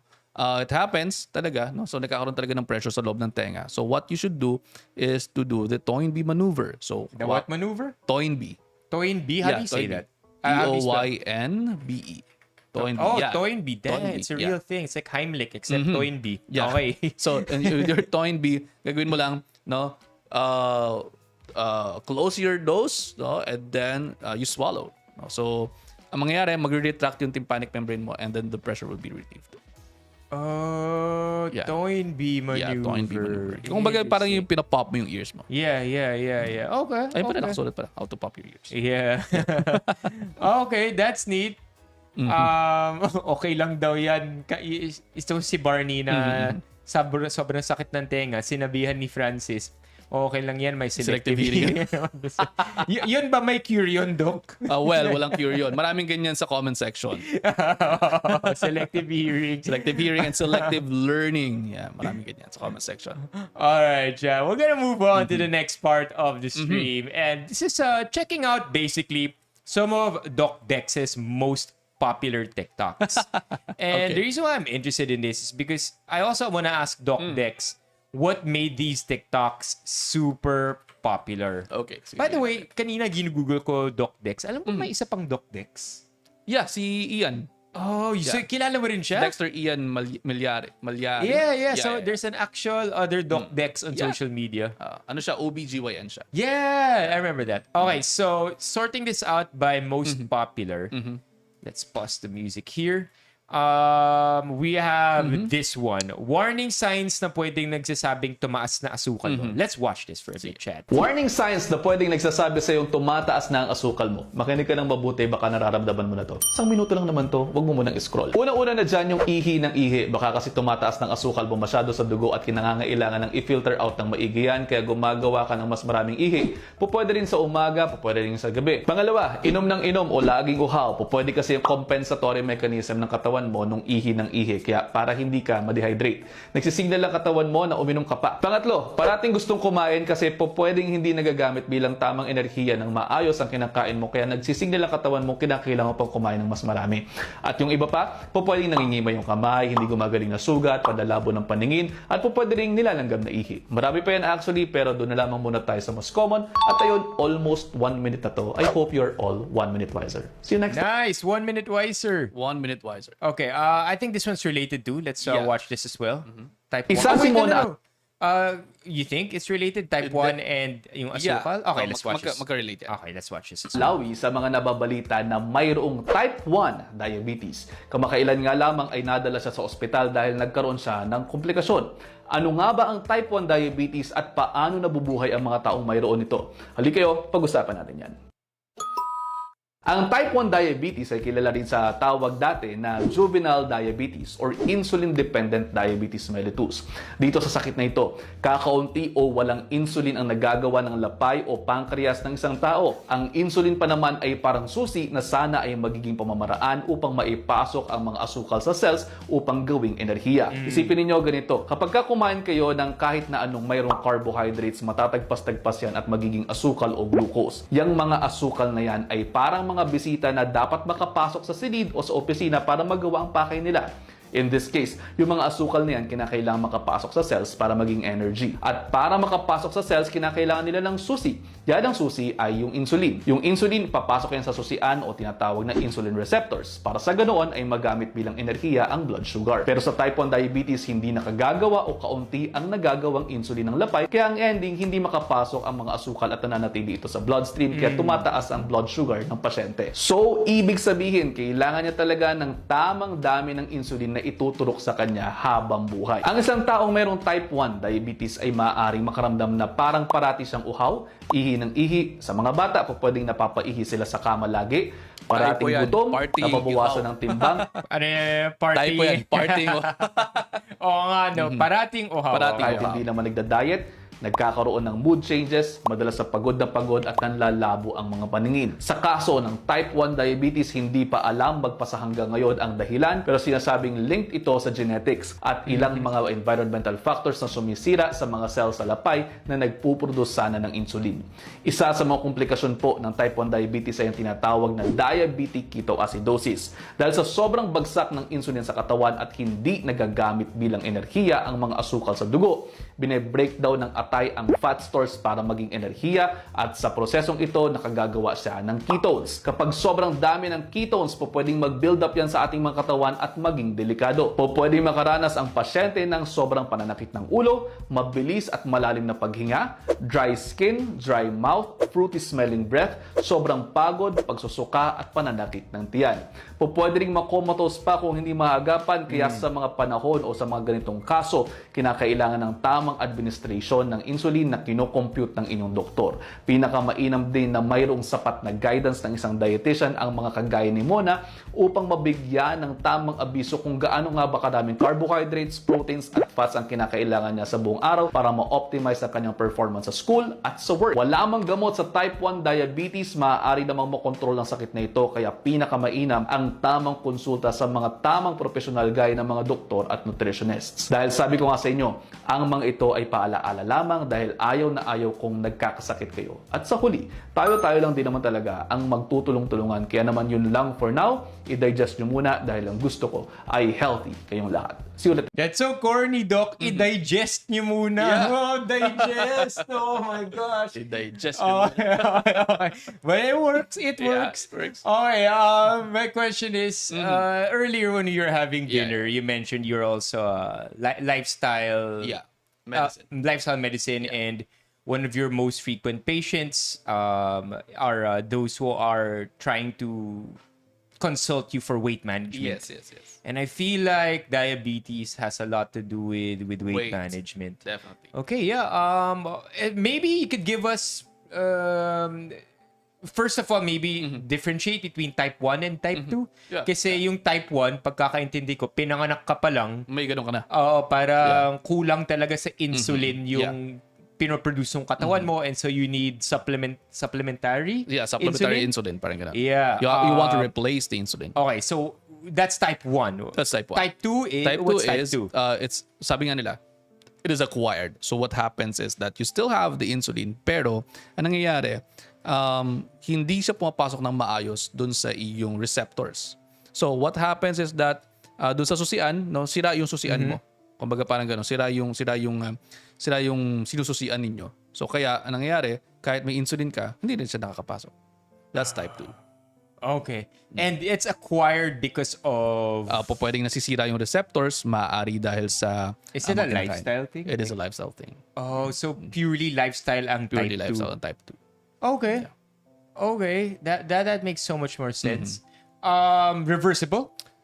Well, we cannot say that it is reversible because if you want to go to the topic of reversibility, you want to define what reversible is. Oh, yeah, of course, there's something like that. So, if we're going to define reversibility, so reverse, meaning, dati ka meron diabetes, ngayon wala ka ng diabetes. So, ibig sabihin, pwede ka kumain ng pizza, pwede ka kumain ng tinapay, ng kahit na ano, hindi tataas yung sukal mo because that's reversed eh. Example, another example is that if you have ubo, your ubo is reversed if you are given the medication and then wala ka ng ubo, right? Okay. So ganon. So ganon din si diabetes. You go back to your baby self na wala kang diabetes. You can drink your milk na hindi tataas yung sukal mo. You can drink anything na may sugar na hindi tataas yung sukal mo. Ganon. That's reversibility. But what happens right now is that hindi natin na-reverse ang diabetes. We can just control diabetes. So we cannot put diabetes into a reversal state. Diabetes is not it cannot be reversed, but it can be put into remission. Meaning po pwede mong kontrolin yung diet ng diet mo lang. May ganon.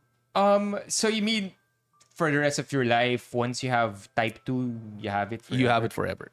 It can just be controlled. And I'm sorry to break this to you guys. It cannot be reversed. No, maaari man nakakarinig kayo ng mga false hopes, no? Baka may mga nagbibigay ng false hopes online na mga nagsasabi na oh, they're just eating meat, they're just eating fats and then reverse na yung diabetes nila. It's not. Thank Sorry. you, Mama Mia. Yeah, sorry to sorry.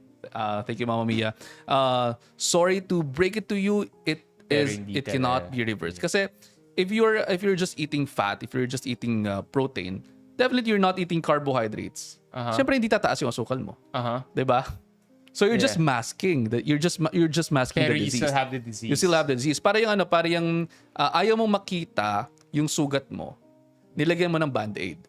Pero that doesn't mean na naka-band-aid ka ay wala na yung sugat mo. Okay. Parang ganun din dyan. So, ganun yung nangyayari. You can, kasi if you want to show that it is reversible, that it's reversible or that it's already reversed, take an OGTT. Yung may iinumin ka na matamis, and then they're gonna get your sugars after 1 hour and then after 2 hours. Kung hindi tataas yun, that's reversed. Pero kung tataas yun, that's not reversible. Stein here with a question, related question. Type 2 diabetes considered ba? Wait, is diabetes mellitus ba? Yes, mellitus, yeah. Mellitus. Is that type 1 or type 2? That's the diabetes mellitus is the umbrella term For type 1 and type 2. 1 Okay. and type 2. Is it considered as PWD? Would you know? That I don't really know. Pero siguro merong iba na kino-consider yung na PWD kasi it's there forever eh. I just don't know the laws sa Philippines pagdating sa PWD. Kung considered siya. PWD na siya. I'm not in the know pagdating dyan. Oh, okay. Sabi ni Mami, no unless amputated daw. Oh, kasi bakit dumarating sa ganun na part? Yeah. Okay, yeah, that's what I'm curious because it's a disease and then you keep talking about kailangan siya makontrol, kailangan siya you have to reach a certain point where you're already considered under remission. Yes. What happens when it goes uncontrolled and bakit umaabot sa point na kailangan ma-amputate? Kasi ang nangyayari minsan hindi nakikita ng pasyente, may sugat na pala siya sa paa. Okay. Kasi what happens there is that if the diabetes is very very worse, if it gets worse, ang nangyayari diyan, hindi na nararamdaman ng pasyente na may sugat na siya. Okay. Ganon. So kapag hindi niya nararamdaman na may sugat na siya, hindi niya titingnan yan, hindi niya malalaman, maaari na mapabayaan yung sugat. Plus the fact na because of diabetes, you get problems with your blood vessels at hindi nalalagyan ng tamang nutrisyon yung area. And really gets to that point? Yeah, it gets to that point. So kaya anong nangyayari, nabumubulok yung paa. Kapag ganun, bulok na yan, kailangan niya putulin kasi pwedeng umangat yan. Yun. Pumuputok yung blood vessels dahil sa dami ng asukal sa dugo? Pwedeng ganun. So that's what you call as microangiopathy. Yun. Oh, wow. So kaya nga, maganda rin yung tanong ni Rafael. Yeah. May sabi sila nagtanong ni Carl dito. Yeah, safe ba talaga ang zero soft drinks sa diabetic? Well, they are safe. No? Kung gusto po ninyo ng inumin na soft drinks for diabetics na gusto nyo ng ganun, pwede naman yung zero. But there is this study saying na people who are on zero sugar na ganyan, soft na mga drinks. soft drinks. The problem is we induce more cravings sa mga pasyente na nagdudulot ng cravings of more sweets. Kasi nga mas sweet yung you get more sweet tooth there eh. So kaya nangyayari, if you give in to those cravings, that's a problem. Yeah, and then you start looking for actual sugary beverages. And if you start looking for those and if you give yourself more of those, kaya problema yun. Oh, okay. So again, that's a well-rounded answer to your question, Rafael. Na yeah, pwede. Pero kung gusto po ninyo ng inumin, no, ito yung mapapayo ko sa inyo. Yeah. Read my lips. Too big. That's the best. Let's go. Yun lang. Water crew, let's go. How much water a day? 8 to 10 glasses would be fine. How about in terms of measurements? Kasi minsan sabihin nila 8 to 10 glasses pero yung baso nila ganito lang. Well, so, hindi. Mga 240 ml per glass. So times 8, that's about 2 liters? Yeah, that's about 2 liters. Roughly about 2 liters a day. Yeah. How do you make somebody drink more water if they don't like the taste of something that has no taste? Oh, okay. Kasi may mga ganun, di Yeah, ba? tama, So, tama. iniinom ko may lasa. Pwede ka mag-infused. Pwede ka mag-infused water muna. Say, for example, lagyan mo ng konting lemon, lagyan mo ng konting orange. Pwede yan. Tsaa. Tsaka pwede rin. Okay, yeah, kasi I think that's the number one thing with people who don't really like drinking a lot of water. Walang lasa. And I guess also growing up, pwedeng nasanay sila sa Yes. beverages na may lasa parati. Alam mo ako, just to tell you guys. Hindi ako umiinom ng soft drinks mula nung bata ako kasi yung 'di ba may fizz yan? May fizz. Yeah, 'di ba may fizz kapag umiinom kayo ng soft drinks? Yung carbonation. Okay. Ang sa akin, naramdaman ko noong bata ako na masakit. My body interpreted it as masakit. That's why magmula noon hindi na talaga ako uminom ng soft drinks. Till now? Till now. So any carbonated beverage and even the How sparkling about water. beer? I don't know. Ayoko na. Hindi rin. Okay. Kasi mapakla eh. Yan parang ganun. Okay. Paano po yung mga nag-weigh? Does it affect a person with diabetes? Well, kung yung whey ay masyadong mataas yung asukal, that could affect them. Pero kung ang whey nyo is more yung no sugar, it won't have any problem with your diabetes. But ang titirahin niyan could be your kidneys. No, so kapag sobrang daming protein na intake mo, problema ba rin yun sa kidneys mo? A lot of whey protein these days are flavored with artificial sweeteners. Yeah. So in terms of sugar, I think the only sugar you will get from whey is the lactose. Yeah, the lactose lang. So, and that's not very high kasi whey is already processed. So maraming lactose na tanggal na. Yes, tama. Yeah. So mababa lang ang carb count konti lang. and sugar count ng whey. And then, alam mo, diets, you don't have to overdo it eh. Alam mo, keep it simple and then that's it. Tell us more. What Keep do you it simple. Yeah, because I think that too, right? We see fat diets every 2 years. Yeah. Right? And then they just change the name. Yeah. Say, for example, the Atkins diet, it's the ketogenic diet. It's also the mitochondrial diet. It is also the low carbohydrate diet. It is also the Atkins diet. It's also there's one more, Doc. Paleolithic diet. So, pare-pareho lang. It's the carnivore diet. It's all the same. Carnivore diet. Yeah, pare-pareho lang. Tapos meron pang animal-based diet. It's all the same, pare. So, keep it simple. Something that you can do at home, something that you can sustain it, and then that's fine. Walang problema doon. Kung gusto ninyo na bumaba ang timbang ninyo, you just go on caloric deficit, and then that's it. I think that's what matters, right? Doesn't matter what your diet is as long as you can sustain it. As long as you can sustain That's been my biggest gripe with keto, Doc. Yeah. That because it became so popular, so many people started doing it. And sure, it works because chances are, if you're eliminating carbohydrates from your diet, you're also eliminating a lot of calories, right?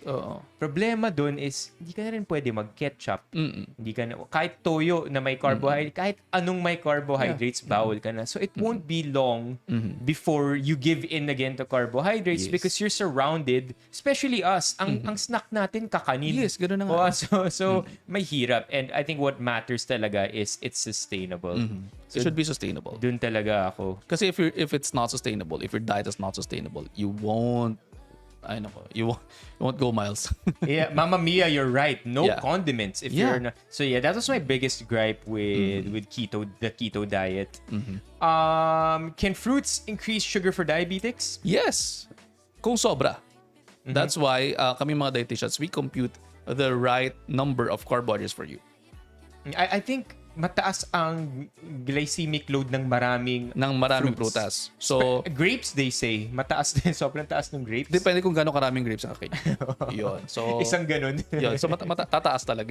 Tataas talaga yan. Pero kung mga walo-walo lang, walang problema. Okay. Okay raw ba ang OMAD? 1 meal a day? 1 meal a day, if you can sustain it, yes. But again, the problem with the 1 meal a day na diet, no, ang pinaka contention dyan is the sustainability of it. And number 2, there are a lot of patients na going on extreme fasting na nagkakaroon ng problema sa ketosis, and nagkakaroon din sila naalala mo yung kanina yung ketoacidosis, yung na topic natin for diabetics. At marami din nagkakaroon ng problema sa creatinine nila, and they mobilize so much of their fat stores. If you are on OMAD and then ang dami mong kinakain na fats, no, katulad ng pinopromote ng mga, alam nyo na, So, No shade, no shade. Yung mga alam nyo na. Yung mga alam nyo na. So, the problem with that is, sila pa yung mas nagkakaroon ng pagtaas ng cholesterol, which actually increases your risk of heart disease. And that has been documented with a lot of studies. OJ, do you have the same feeling na pag may soft drinks ka na, nakikita as in no drink ka talaga? Since bata pa lang di ka na inom. What do you mean by this? Do you have the same feeling na kapag may soft drinks ka na nakikita as in no drink ka talaga? Gets. Yeah. Kasi nga since bata Since bata ako, I won't drink. Kahit may makita ako diyang soft drinks, di sa inyo na lang. Would you say that it's taste aversion? Na I think. ano ka lang, kumbaga, like even though there's no actual physiological pain that's happening, pero dahil mentally as a kid, medyo na-scar ka na. Yeah. Parang kumbaga, doon ako pinaka-thankful. Yun yung pinaka conditioning na very thankful ako. Kasi from then on, as a bagay. I never learned how to drink soft drinks. You're missing out, Doc. You're missing out. Maraming masasarap na soft drinks yan. Sabi nga nila, pero hindi talaga. Hindi talaga. Yeah. Okay, more questions, chat, and then maybe we'll take one more question, and then we'll move on to the next part, the last part of this stream. Any questions you want to see here, Doc? This one. Would you advocate for or against the casual use of Ozempic? Ooh, there you go. Ozempic. Yeah, because nasa usapang diabetes na rin tayo. Diabetes tayo. Ozempic right now was designed for diabetics, but it's also being used for by people who just want to lose weight. Okay, Doc, what's Ozempic? Okay, Ozempic is a GLP-1 receptor agonist. So it's a handful or it's a mouthful. GLP-1, kasi meron talaga tayo niyan endogenously or nasa loob ng katawan natin. And then it acts on the L cells of your gut and then inside your brain. So what happens is that basically pinapataas niya yung satiety ninyo. So gusto niya parang parati kayong busog. So it's an appetite suppressant. It's an appetite suppressant. Is that it? Is that all that it is? Or is there more to it? There's more to it. Okay. So what happens is that if you have more GLP-1s, nakakatulong din siya to increase your insulin secretion, to also decrease your insulin resistance and increase your insulin sensitivity, thereby giving you more parang power na makaiwas sa diabetes or makaalis sa diabetes. That's why it's a diabetic drug. The problem with the people that are really going towards Ozempic right now here in the Philippines is that you don't know na ang available sa Philippines is Ozempic 1.0 milligrams or semaglutide 1.0 milligrams. Okay. Which actually is not for weight loss, because if you want to be considered as a weight loss medication, you would want your medication to make you lose weight or to make the people lose weight na at least 5.0% of the body weight and up. Ozempic 1.0 milligrams, which is available here in the Philippines, was only noted to have 4.6% of weight loss for your mean. So hindi siya mako-consider as a weight loss drug. So kasi ang nakitaan na may magandang effect talaga is Ozempic 2.4 milligrams, which is not available here in the Philippines. So I won't advocate for you using casually Ozempic if you're not diabetic. But if you want to have a weight loss drug, it should be liraglutide 3.0 milligram. So liraglutide 3.0 milligram goes with the name of Saxenda. So yan, just type in Saxenda, S-A-X. Saxenda. Yeah. So Saxenda is a prescription for your weight loss. Is this appetite suppressant din? Appetite suppressant din siya. Ito naman nakita na sa mga pag-aaral that across all trials, nakakatulong ito for sustained weight loss ng 5 to 10%. Yan. So medyo wild yung Ozempic, no? Ngayon ko lang siya narinig na sinabi mo na bukod pa sa appetite suppressant, it increases the amount of insulin your body produces, and it also increases the sensitivity. Insulin sensitivity. Yeah. Ganun din naman si liraglutide. Oh, which is insane because that's all in one. Yeah, it's all in one. Okay. Maganda sana siya. Si Ozempic, yun nga lang, the problem with Ozempic that's available here in the Philippines is that it's just 1.0 milligram. Okay. my mind automatically goes to, okay, so you've lost your weight, you've supplemented, and you've helped yourself through the use of these drugs. What happens when you go off the drugs? Do Okay. you simply just go back? Or hopefully, na-train mo na rin yung sarili mo mentally? Or should you supplement yourself with these drugs while also training yourself by having an overall better lifestyle para when you go off the drugs, mas-sustain mo? Like, what? Yeah. Well, I hope that in the near future, mapalabasan na natin na if you are off the drug and you train yourself or you are able to train yourself, you can sustain the weight loss. However, results show, no, or the drugs or the trials show that if you go off the drug, you may lose you may lose the ability to to maintain the weight loss, or you may regain some of the weight. So kaya some people advocate na tuloy-tuloy yan, pero ako, I would advocate for you to always check your diet and train yourself that you go on a diet that is sustainable, that is on caloric deficit or caloric maintenance if you are already in your ideal body weight. Okay. What happens if you give these to people who don't have diabetes? Well, for Saxenda, ito kasi naka-ano kasi sa atin Saxenda Okay. kasi. First, magkaiba. Magkaiba sila. Okay. No? For Saxenda, if you give it for people without diabetes, you actually decrease your diabetes risk, no? Oh. Kung hindi ako nagkakamali, nasa mga 81% ba? Parang ganon. I'm not I'm very poor with numbers, or mga 80% yan. How about with Ozempic? Ozempic naman kasi, if they don't have any diabetes, they may lose weight. Yun lang. Okay. Pero there are adverse effects, or there are side effects. And the most common side effects are gastrointestinal. So nausea, vomiting, diarrhea, pwedeng ganon. Yeah. But these adverse effects are very much manageable by simply giving you your medications. Right. Yeah. A lot. Yeah, I hear this all the time. It's like a buzzword right now on TikTok. Actually, for the last couple of years na people taking Ozempic for weight loss. I'm just glad, I guess, in general, that for people with diabetes, may drugs na ganito that are available for them. Meron. This is incretin based kasi. GLP-1s are incretin based. So your incretin family is actually the ones that are increasing your insulin secretion, which is actually good. Yeah. Yeah. Sabi ni Francis says, make it a goal next year to start a healthier lifestyle, Benny Fab.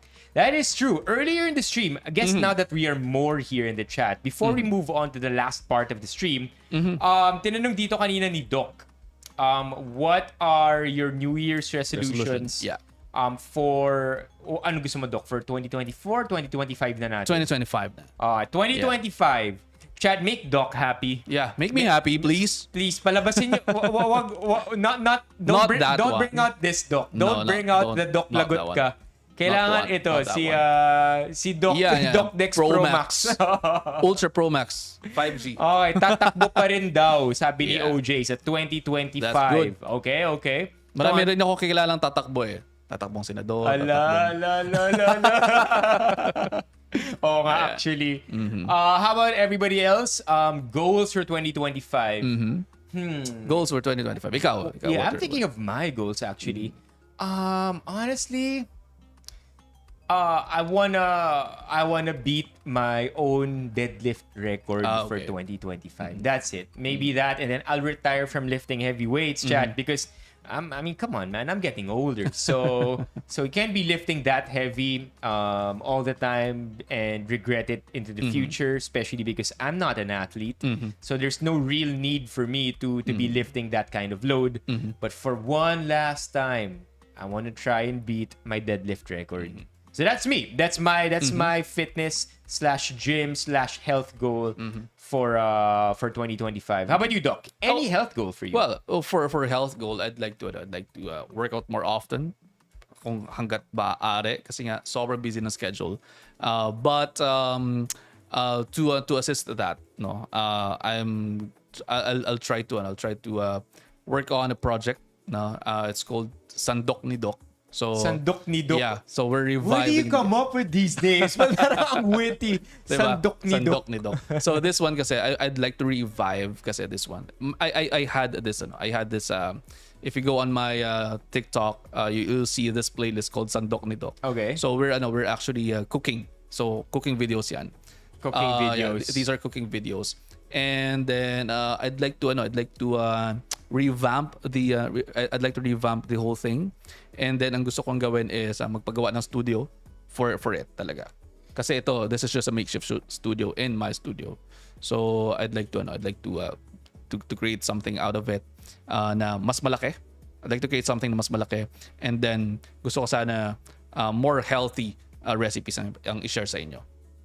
Oh, Yeah. wow. Sandok nito. You know, one question I want to ask before actually I forget.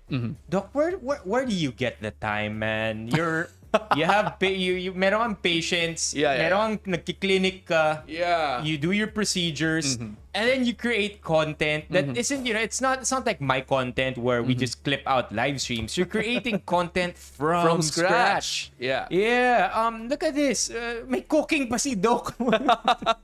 So how do you do it? The question I really want to ask is, what does your day look like? Okay. So I wake up at around 7:30 or 7 a.m. And then I do some calisthenics. Okay. 15 to 20 minutes or 25 minutes. Kung mapasarap mga 30 minutes. And then I eat with my family sa lipa. If not sa lipa, so I eat sa condo. And then I prepare for my day. So I see patients from 9 a.m. to 3 p.m. And then sometimes naman hanggang 12 lang yung clinic ko sa physical. And then 1 to 4 p.m., 1 to 3 p.m. Online, or if I have aesthetic procedures. And then after that I do my work as a content creator, as a business manager. I type in my scripts. I create my scripts every day. And then 1 to 2 scripts a day. Do you have to complete the scripts or kahit basta maubos mo lang yung time? Maubos ko yung time. Okay, so even if it's uncompleted, if it's next uncompleted, day na yun. next day na yan. Okay. And then but usually kasi I'm able to finish 1 to 2 scripts. Okay. So isang script na 3-minuter and then 1 to 2 scripts na 1-minuter. Kasi nga meron tayong 1 minute wiser. Okay. So yun. Yeah. And then after that eat dinner ganyan with the family, and then go back to work. Na pagsusulat ulit, or I check my emails. I do business kasi we're also still managing some businesses. Ganyan. And then we go on story conferences. I do my voiceovers para sa show. Ganyan. And then at around 10 or 11 p.m. I go to sleep.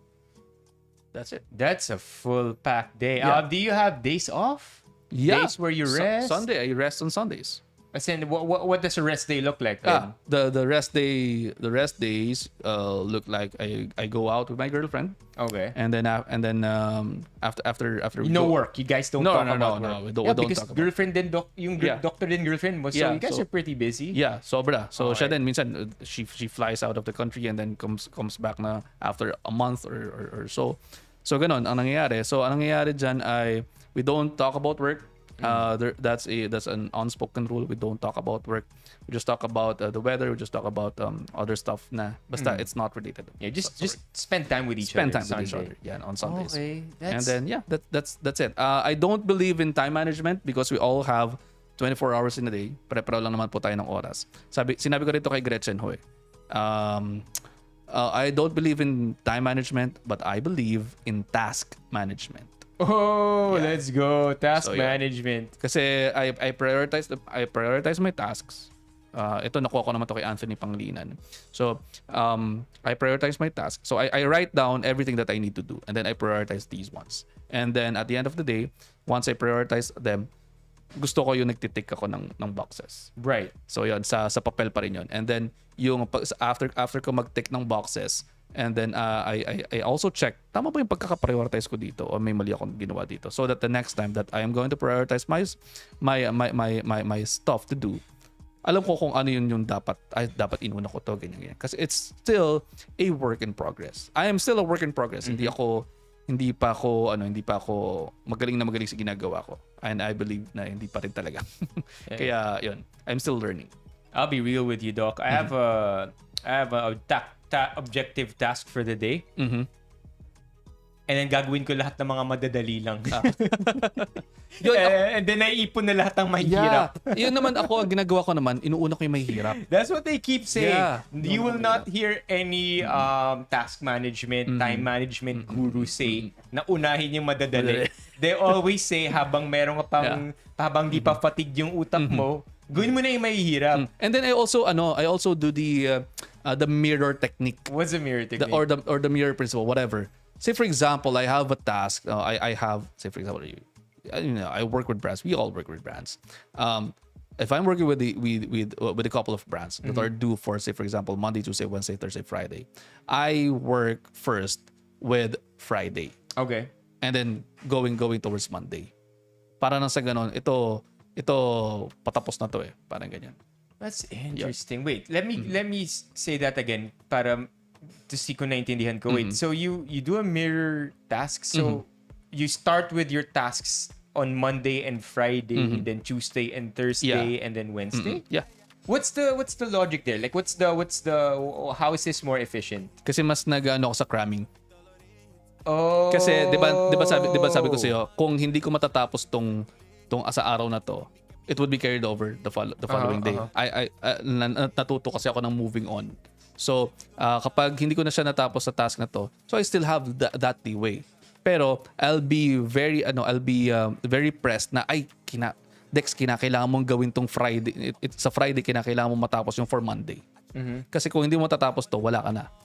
Okay. Parang ganun. And then the editor has about a day na para i-edit kasi usually naman brands just need na parang 1 minute or 2 minute. Yeah. Yan na mention. Ganun lang naman 'yun eh. So we work with that. Parang ganun. And then kasi yun nga sa dami ng ginagawa, minsan ay mahaba pa naman 'to eh. So I still have that room for cramming. So Okay, parang ganun. yeah. So may ganun pa rin naman talaga. So kaya siya parang mirror technique. Hey, that's not bad. I think I can apply that also. Yeah. Okay. And then yun okay. nga tama Luigi. It's more of task management and time management. I'm very poor with time. But I'd like to say that with time, I'm very strict with my time. Say for example, sinabi ko na itong oras na to, alas 10, alas 10 hanggang alas 10:30, ito yung time ko to create content. At 10:31 I'll leave it out. Yeah, I think that's the thing that I'm having a hard time with, moving on. Yeah. Like I'm so eager to just finish it right away, and sometimes I think hindi ko na-realize that some tasks just need more time. Yeah. Hindi hindi mo siya talaga kakayanin sa isang upuan. At saka isa pa yun. 'Di ba sometimes the brands that we work with, the companies that we work with, minsan sapulan din sila magbigay ng final na posting guidelines. For example, parang ganyan. Tell me about it. So posting guidelines mo, kinakailangan ito, ganito na. Tapos biglaan na. Pero sometimes, if you're preparing for it, say for example, alam mo, next week pa to, if you prepare for it na, parang pa-plug in mo na lang eh. Yeah. Ganun yung nangyayari sa akin. So yung pang Monday ko, yung pang Monday ko na due, kaya siya naging Fridays because of the brands na or the agency na ay hindi mo pa nabibigay yung posting guidelines pero meron akong draft. So ipa-plug in ko na lang yan dyan.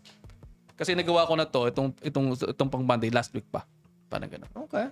Yeah. There you go. Quick speed run on task management and being more efficient. Oh, thank you, Ron. Thank you for the one gifted, Ron. All right. Before we go back, we'll go back to your comments and questions one last time. But before we end the stream, Chad, actually, we still have a few more minutes here. I came across some memes on the internet. More specifically, mga medical memes. And we're gonna ask Doc Dex to comment on a few of them. Okay. So I ranked this by top of all time. That's why we have this one from 3 years ago that talks about the pandemic. And ito siya. Don't worry, we're all in the same boat right now. Tapos ito yung boat. Did you feel that? Yeah. Kasi it was such a weird time, right? Okay. That, I wait. At the time. All right. I think this one is too medicine coded. Yeah. Hindi nga maintindihan yan. Okay. Don't worry, X-ray won't harm you also, doctors. Yan, nangyayari yan. Kasi parang, di ba sinasabi naman, X-rays won't harm you. Pero kami, nagtatago kami sa walls. No, kasi we're protecting our future people. Kasi we're constantly exposed eh. Yeah. Of course, that's why, I mean, that it makes sense, of course, that parati kayo na-expose sa X-ray. So, syempre, dapat kayo yung nagtatago, di ba? Yes. Hindi katulad nyo na you're just exposed once or twice and then that's it. Pero kami, we're very much exposed every single day. Should we tell our doctor kailan kami huling nagpa-X-ray? Yeah. Pwede naman. Pero kasi, yung X-rays kasi, sobrang baba lang naman ng radiation. So, it won't cause you harm. Hindi katulad ng, kunyari, CT scan, sobrang taas ng radiation. Okay. There's a universe inside of you. There's a universe inside of you. Mukhang tuberculosis yan, pare. Yan. Is tuberculosis something similar? Yeah, well, yeah. There are types of tuberculosis na hindi maganda. At katulad niya yan. Yung mga meal at seed type. Ayaw natin yan. Okay. When you're hungry but don't want to leave your bed to go eat. Kumuha ang gluconeogenesis. Sorry. Yung liver kasi, that's the home of your gluconeogenesis. Gluconeogenesis to tell you, Genesis, so you create glucose out of nothing or out of other stuff, not just your food, not just your carbs. Okay. So you create a glucose out of your protein, out of your fats, parang ganon. Ang tagal ng process na yon. So kasi sabi nito, kaya mukhang, gumulaw ka naman. Kasi parang kinakailangan mo na ng glucose. It takes forever talaga. Okay. Why do you have a fever? The virus can survive high temperatures, but neither can I. Yeah, totoo yan. The immune system. Oh, yeah. I read about this, Doc, na parang, I think the body it doesn't care about, I think we've evolved, correct me if I'm wrong, we've evolved to a point where our immune system does what works. It doesn't have to be perfect. Yeah, it doesn't have to be. Kung ano lang yung enough na para lang mag-propagate tayo, mabuhay yung next generation, pwede na yun. So, yun na nga. Sometimes, sobrang high temperatures, inflammation na lang yung sagot ng katawan mo sa lahat ng bagay. Yeah, ganoon na nga siya. Yeah. But it's not perfect, but it works. Yes, it works. It will work for you. And the body is built for survival. Yeah. Still waiting for the day we scan someone for a PE. And this is chilling on a pulmonary. Ano to? Ano yung joke? Come on, Doc. What's this? It's too medicine coded. Sige. Taas mo. Okay. Still waiting for the day we scan someone for pulmonary embolism. And this motherfucker is chilling on a pulmonary artery. Kasi, ito kasi, no, ang nangyayari kasi, these ones, yung mga, ito mga, yan, the other, yung bulog-bulog na yan. Pwede kasi mag-embolus. O ibig sabihin, pwedeng bumara. Pwedeng bumara sa ugat. Pero meron pang isang mas malaking bara dyan. So, yun. So, naunahan sila. Okay. Di ba yung namin, mukhang baliw, yung mga tumatawa kami pero hindi naman talaga siya nakakatawa. Sobrang kasi, kayo lang nagkakaintindihan. Lagyan mo lang sa Pinoy Med. Last. Sige. Mom said it's my turn with the epidermis. Huh? Ano yun? Wait, baka meron pa. Pwede. I can't. Give me your skin. Sorry. Give me your skin, George. Ano to? Ano yan? Okay. Hindi ko na naintindihan. Okay. Hey, doctor. Can I sleep with my contacts on? Kasi mata. Okay. Stop killing doctors to make Dr. Pepper.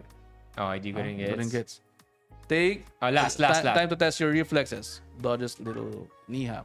Kasi tinamaan. Funny. Naiwasan niya yung hammer. Okay. Pinoy Med. This is also ranked top all time. So this one, I think this one is a very long one. So we'll skip this one. Words matter. It's also pretty long. Ang hirap ipaglaban. Last Friday we had journal meeting. Okay, this one's I think shorter. Here. Yeah, okay. Sige. Basahin natin.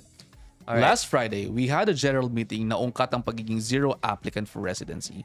I suggested the pre-duty from status for our residents. Nagalit ang training committee and chairman kasi hindi kami ganito noon. Yan, ganyan. So, I told them in a malumanay manner na to be honest, di ko alam kung anong pinaglalaban nila. Sobrang baba ng passing nila sa certifying exam, walang interesado mag-apply sa amin, and hindi makatawang hours and treatment ng residents. Currently, I guess I am the most hated consultant sa hospital training committee-wise. I was driving this morning and realized subtle and indirect way ko silang sinabihan na hindi sila effective as training committee. Tama. Wala akong naintindihan dun. Okay, so nagkaroon daw sila ng ano. Feeling ko, ang context ito, 2 months ago kasi, nag-start na mag-open ang residency training sa mga hospital. Okay. So, residency training is where you get your specialty from. No? Residency training. Yes. Okay. So, sinuggest daw ni doktor na nung doktor na nag-post nito na mag pre-duty from status yung residents. Meaning, you get pre-duty and another pre-duty and then duty and then from status. Ibig sabihin, ito yung shifts. That's your shift. Okay. So, kumbaga parang on the first day you get 8 hours, second day you get 8 hours, on the third day you go on duty for 24 hours, and then the from status you get another 4 to 8 hours dyan. Damn. So parang ganon. So it is more humane in such a way that you get... That's already humane. That's humane kasi 8-24, 4 to 8. 8-24 to 4 to 8. Yan, parang ganon. It's more humane. Okay. Kasi compared to before na kami, we are pre-duty from. So 8-24, 4 to 8, 8-24, 4 to 8, 8. Parang ganon. So every 3 days you go on duty. Parang ganon. So kaya, pero ang nangyari, nagalit daw yung training committee and also the chairman. Kasi noong panahon nila, yun nga, pre-duty from. Or minsan nga, naging duty from pa yan eh. So, 24, then 4 to 8. Parang lagi kang 36 hours. Parang ganon. So, I told them in a manner to be honest, hindi ko na pinaglalaban nila. Sobrang babas ang passing rate of fact. Well, meaning the training institution that they are in ay hindi maganda yung performance. Kasi after the residency training, mayroong certification yung mga residents. To be certified as, say, for example, internal medicine. Parang ganun. Ang baba daw ng passing rate nila. Mababa na yung passing rate nila, hindi pa maganda yung trato nila sa mga residente. Hindi yung sila nourishing. So, anong gagawin nila? They have to change. Right. Pero ganun. Kasi nga, that's a problem with the training institutions here in the Philippines right now. Parang, hindi, ganito kami noon eh. Dapat. And you're definitely advocating for a change here. Yes, definitely. Parang ganun. They're just advocating for change. What makes you for this kung ikaw mismo, Doc, pinagdaanan mo yung traditional? Okay. Ba't ayaw mo na yun din yung ma-experience nung susunod sa'yo? Ang dami kasing bullying. Paano maraming bullying? Maraming bullying sa mga ganyang pagkakataon eh. Number 1, iba na yung mundo ngayon. Okay. Iba na yung kinalakhan ng mga bagong doktor sa ngayon. So they are more of mga minsan mga woke, mga minsan parang medyo sensitive, no? And then nagkakaroon talaga ng problema paminsan sa mental health. Okay. And mental health problems are not just kaartehan. Of course. No? So kailangan nating itingnan 'yon. Pero kasi yung mga matatanda, yung mga elders namin. Yeah, okay, yeah. Are not into it. They're not believing in it. Kasi, kami nga nun eh. Hindi naman namin pinapansin yung mental health. Yeah. Ganun sila eh. Yeah. O kaya naman sila, kami nga nun eh. Kami pa naglilinis ng kotse ni Sir ganyan. Hindi na yung ganun to. Hindi na yung ganun mga kapatid. We all have to grow up. Right. Parang ganun. And accept that change. That the change is coming. Yeah. Parang TV and social media. Exactly. Yeah. Diba? Parang ganun. All right. Let's go to the next one. Sure. I don't want to be a doctor anymore. Yeah. Okay. Oh my God. Okay, that's a little long. Let's move on. Okay. On dwindling number of residency. I feel like this will be the same thing as this one. Yeah. What's a residency applicant? Yung na nga mag-specialize? Yung gusto ko mag-specialize sa OBGYN, sa urology. I get it. I always thought residency just means para maging parte ka ng ospital. No. Okay. Well, that's one. Okay, how about this? Train abroad. Medyo mahaba din. Medyo mahaba. Ba't ang dami nilang Ang Feeling dami ko nilang dama. dito nag-vent Yeah, yung mga med students and mga new doctors. Life away from medicine. So I bought a med school. Blah, blah. Sorry. So, now he is worried. Although, I mean, yeah, maybe this could be the last Yes. thread. Oh, the last Positivity naman daw eh. So I Okay. bumped into my med school classmate this morning while getting coffee from a famous coffee shop along Makapagal. Oh, thank thread. you. Thank you. Thank you. Saan yun? May nag-gift ng membership. Si Mon nabigyan. Okay. Okay. And then this guy is a specialist and even trained abroad. With all the fellowship's titles attached to his name, I ask him the usual: how he is, where does he practice, and how his practice is going. He answered that he completely left his practice, that was stay-at-home dad of 3 and is happily married to a businessman. Okay. Okay. Same-sex couple sila. Yeah, Okay. yeah. We exchange pleasantries and I even get to meet his kids. They are getting their breakfast at the cafe because they dropped his husband at the airport earlier. Their yaya is currently on vacation and they are running late for the kids' summer classes.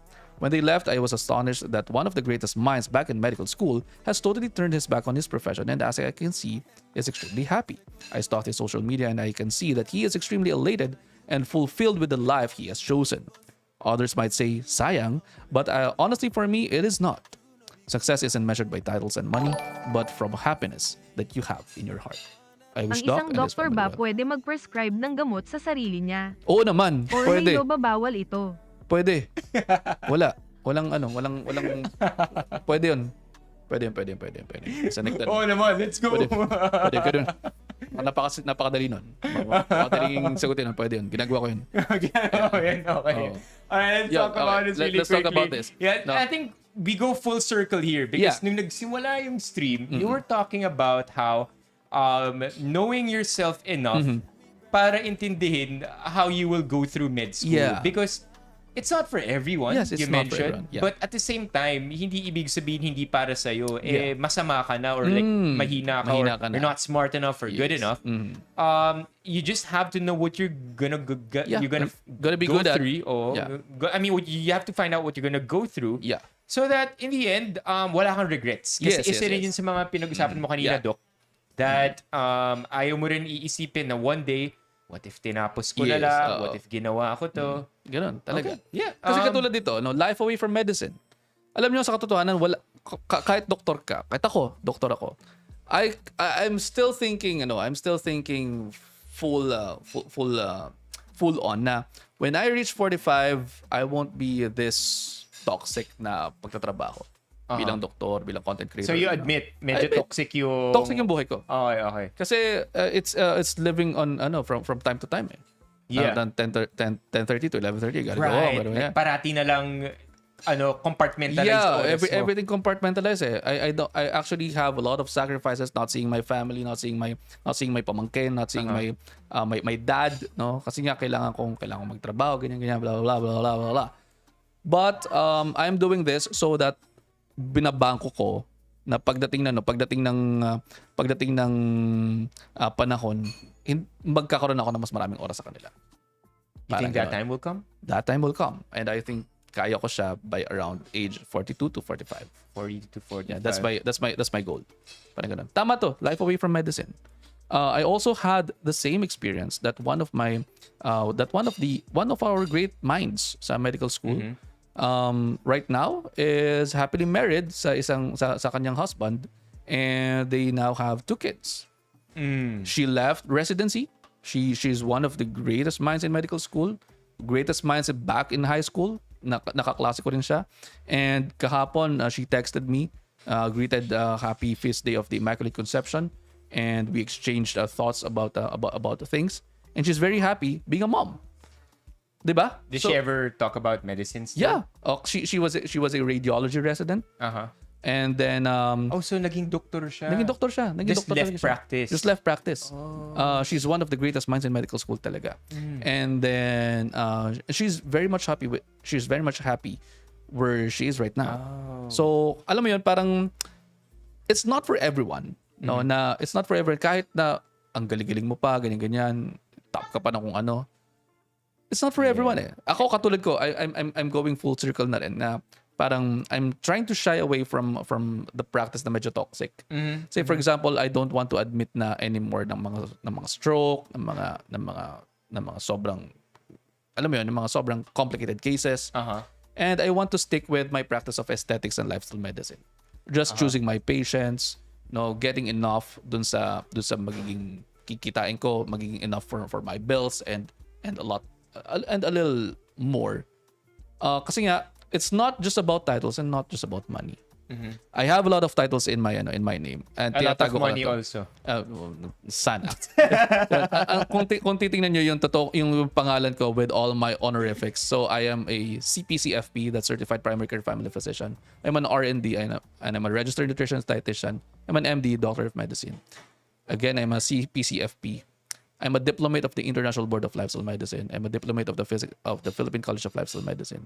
I was a international affiliate of the Academy of Nutrition and Dietetics. And I'm also a member of the British Society of Lifestyle Medicine. Ang dami niyang honorifics.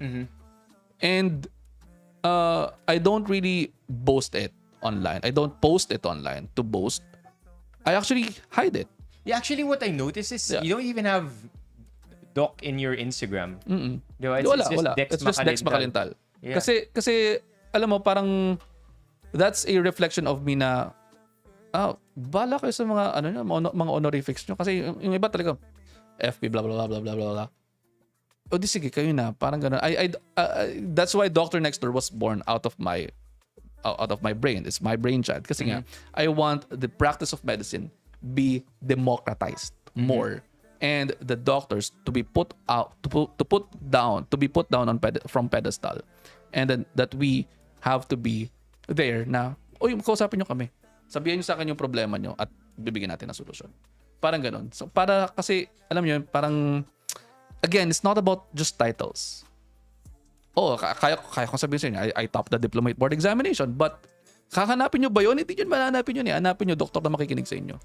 Yeah. So, Hey, yun that's a lang. really good way to put it. Kasi I think, I sometimes as doctors, I mean, of course, I can never say what you guys are thinking because I'm not you. Pero feeling ko, doctors sometimes are too focused on their own achievements that they forget what it's like to see life from the perspective of a human, of like a normal human. And it's so nice, Doc, that you said na gusto mong balikan yun. Gusto mong i-rewire the way doctors are seen so that people are actually... so that doctors become more accessible and hindi matakot yung mga patients and that overall that actually nets a lot of good as well kasi ang daming natutulungan dahil less intimidated na sila sa doctor. Alam nila na pag kinausap nila yung doctor, makikinig yung doctor, andyan sila. So in the end, win pa rin yun for doctors. Win for doctors kasi, at saka win for the patients kasi mas maintindihan namin kayo. At pag mas naintindihan namin yung mga pasyente, mas magbibigay kami ng tamang diagnosis at tamang treatment para sa inyo. Say for example, this is not to tell you na wag niyo sabihin sa amin ganyan. Sometimes patients yung sexual history ng pasyente tinatago nila. Kapag hindi talaga sila komportable doon sa doktor. Minsan nagkakaroon ng ibang treatment plan pag may something doon. Kasi may information na make or break sana. Na make or break sana. Ganun na nga eh. So, kumbaga parang ang sa akin lang, I want to democratize health by simply number one, yung Dex Makalintal, wala na siyang doc doon sa Instagram. Kasi tapos doon sa Facebook, yes, mayroong doctor doon, sa TikTok mayroong doctor doon. Just so that you know that there's a doctor there. But if you see my posts, kadalasan diyan democratizing health so that you won't be intimidated. Kasi ang gusto ko lamang mangyari ay tulungan po ninyo kaming tulungan kayo. Yun. I just want you to be there na sabihin nyo sa akin kung anong problema nyo ng diretso para sabihin ko rin sa inyo ng diretso kung anong diagnosis nyo at saka treatment plan nyo. And that would be a win-win for both of you and me. Yeah. That's a good way to end the Reddit section here. I see the last 3 questions for tonight, Chad, and then we'll end this stream. Yeah. So, the last 3 questions that I spotted, the first one here, Doc, lalagyan mo ba ng yelo ang bukol mo kung yelo ang bumukol sa'yo? Oo naman. Bukol pa rin yun. Bukol pa rin yun. Yung mga tanong na ganyan eh. No, okay. Just curious, Doc, how do you attend to patients, tanong ni Carl, na may self-diagnosis through Dr. Google? Magandang question yan, Carl. Well, kapag ka ganun, di tatanong ko lang sa kanila, bakit po kayo nandito? Yun lang. And then, doon na siya nagsistem. from Bakit po kayo there. nandito? Kasi Right. may alam mo na pala eh. Diba? Parang ganun. Bakit po kayo nandito? Anong kailangan po ninyo? And then, doon siya mag-open. How about if there are people with high health anxiety? Like what? Like they Google there's something wrong with them, and then they see all these lists, and then kakausapin ka nila about them. Is that something you're open to? Because Yes. I'm very much open to that. maybe it will help you discover what they're really, Yeah. Yeah, Alam mo, kasi minsan natatakot yung patient na maging, yun na nga, parang mas mukhang marami pa akong alam sa doktor. Pero sa totoo lang, gusto ko lang naman sabihin sa doktor kung ano yung mga nag-google Yes. ko. Oo. Kasi gusto ko matulungan. Tama. Alam mo, some people, or most of my patients, lalo na sa practice na to, they come to me na may dalang notebook. And then those notebooks have their questions. And then we Right. answer one by one.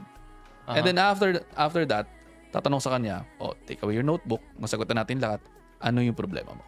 Right. Yeah, kasi nga ang goal mo naman to make them feel comfortable, Yeah. diba? Para magtulungan kayo. Okay. Kasi alam mo, if you don't get it out of the way, no, yung mga tanong na yon, yung notebook niya, you don't get it out of the way, walang mangyayari. Kasi nandun pa rin, magwo-wonder pa rin siya. Di pa makikinig sa'yo. Hindi siya makikinig sa'yo. Yeah. Pero if you get it out of the way, okay, close your notebook, face me, anong problema mo? Right. Okay, the last question that I saw here earlier was actually from Mond. Dok, totoo ba mas healthier yung cold pressed na olive oil than hot pressed? Sana sabihin na same lang para makapag deep fry na kami. Okay. Number one, sasabihin ko na they're almost the same. No? Pero, doon lang ako disagree sa mag-deep fry ka. Wag everyday. Yun lang. Kasi if you keep on frying foods, if you keep on eating fried foods, kakaroon ka ng problema niyan in the long run. You can even increase your cholesterol, you can even increase your triglycerides, and you don't want that. So, cold pressed na olive oil versus hot pressed na olive oil, it's all the same. It's both. They are both oils. Hindi mo naman lalaklakin yan eh. So, yun lang. All right. I think that's about it, chat. Thank you so much to Doc Dex, chat. Can I see W Doc Dex in the chat? Doc Dex is a very, very busy person, pero nabigyan niya tayo ng oras today course. to answer questions, to share his mind about how he sees the world from his perspective and how he also wishes others to see doctors like himself. I definitely learned a lot, and a lot of you throughout the entire stream napapansin ko nagsasabi na ang dami kong natututunan sa inyo. Thank you, Doc Dex. So yeah, we're all very, very, very thankful, Doc Dex. And do you have anything you want to say? Anything you want to promote? Oh well, I want to promote my show. It's on 1PH every Saturday at 11:30 a.m. So we're still running, and you can also see me on Face to Face every day at 4 p.m. on TV5. Sometimes hindi ako, sometimes ako, pero yeah, makikita nyo rin naman ako dyan. And then, ano pa ba? On my Facebook, it's Dr. Dex Makalintal. On YouTube, Dr. Dex Makalintal. TikTok, the same, Dr. Dex Makalintal. And on Instagram, Dex Makalintal. All right, Doc. Thank you so much for tonight, chat. Anytime. Thank you so much for being here. Benny fam na andito, the mods who took care of our chat tonight. Everybody on TikTok, Kumu, and YouTube. Barnes, OJ, Banene, Paolo, Stein, CJ, Mond, Faye, Francis, si Lactose Boy, si East TV, and everybody Si Fritz, else. yan. Si Doc Fritz Doc nga Fritz, pala, yeah. CJ, Generoso. Tough Nuff, Generoso, everybody who went here tonight. Thank you so much also for your time. I hope you learned a thing or two from tonight's stream. I will see you again tomorrow. Bye-bye, everybody. Bye.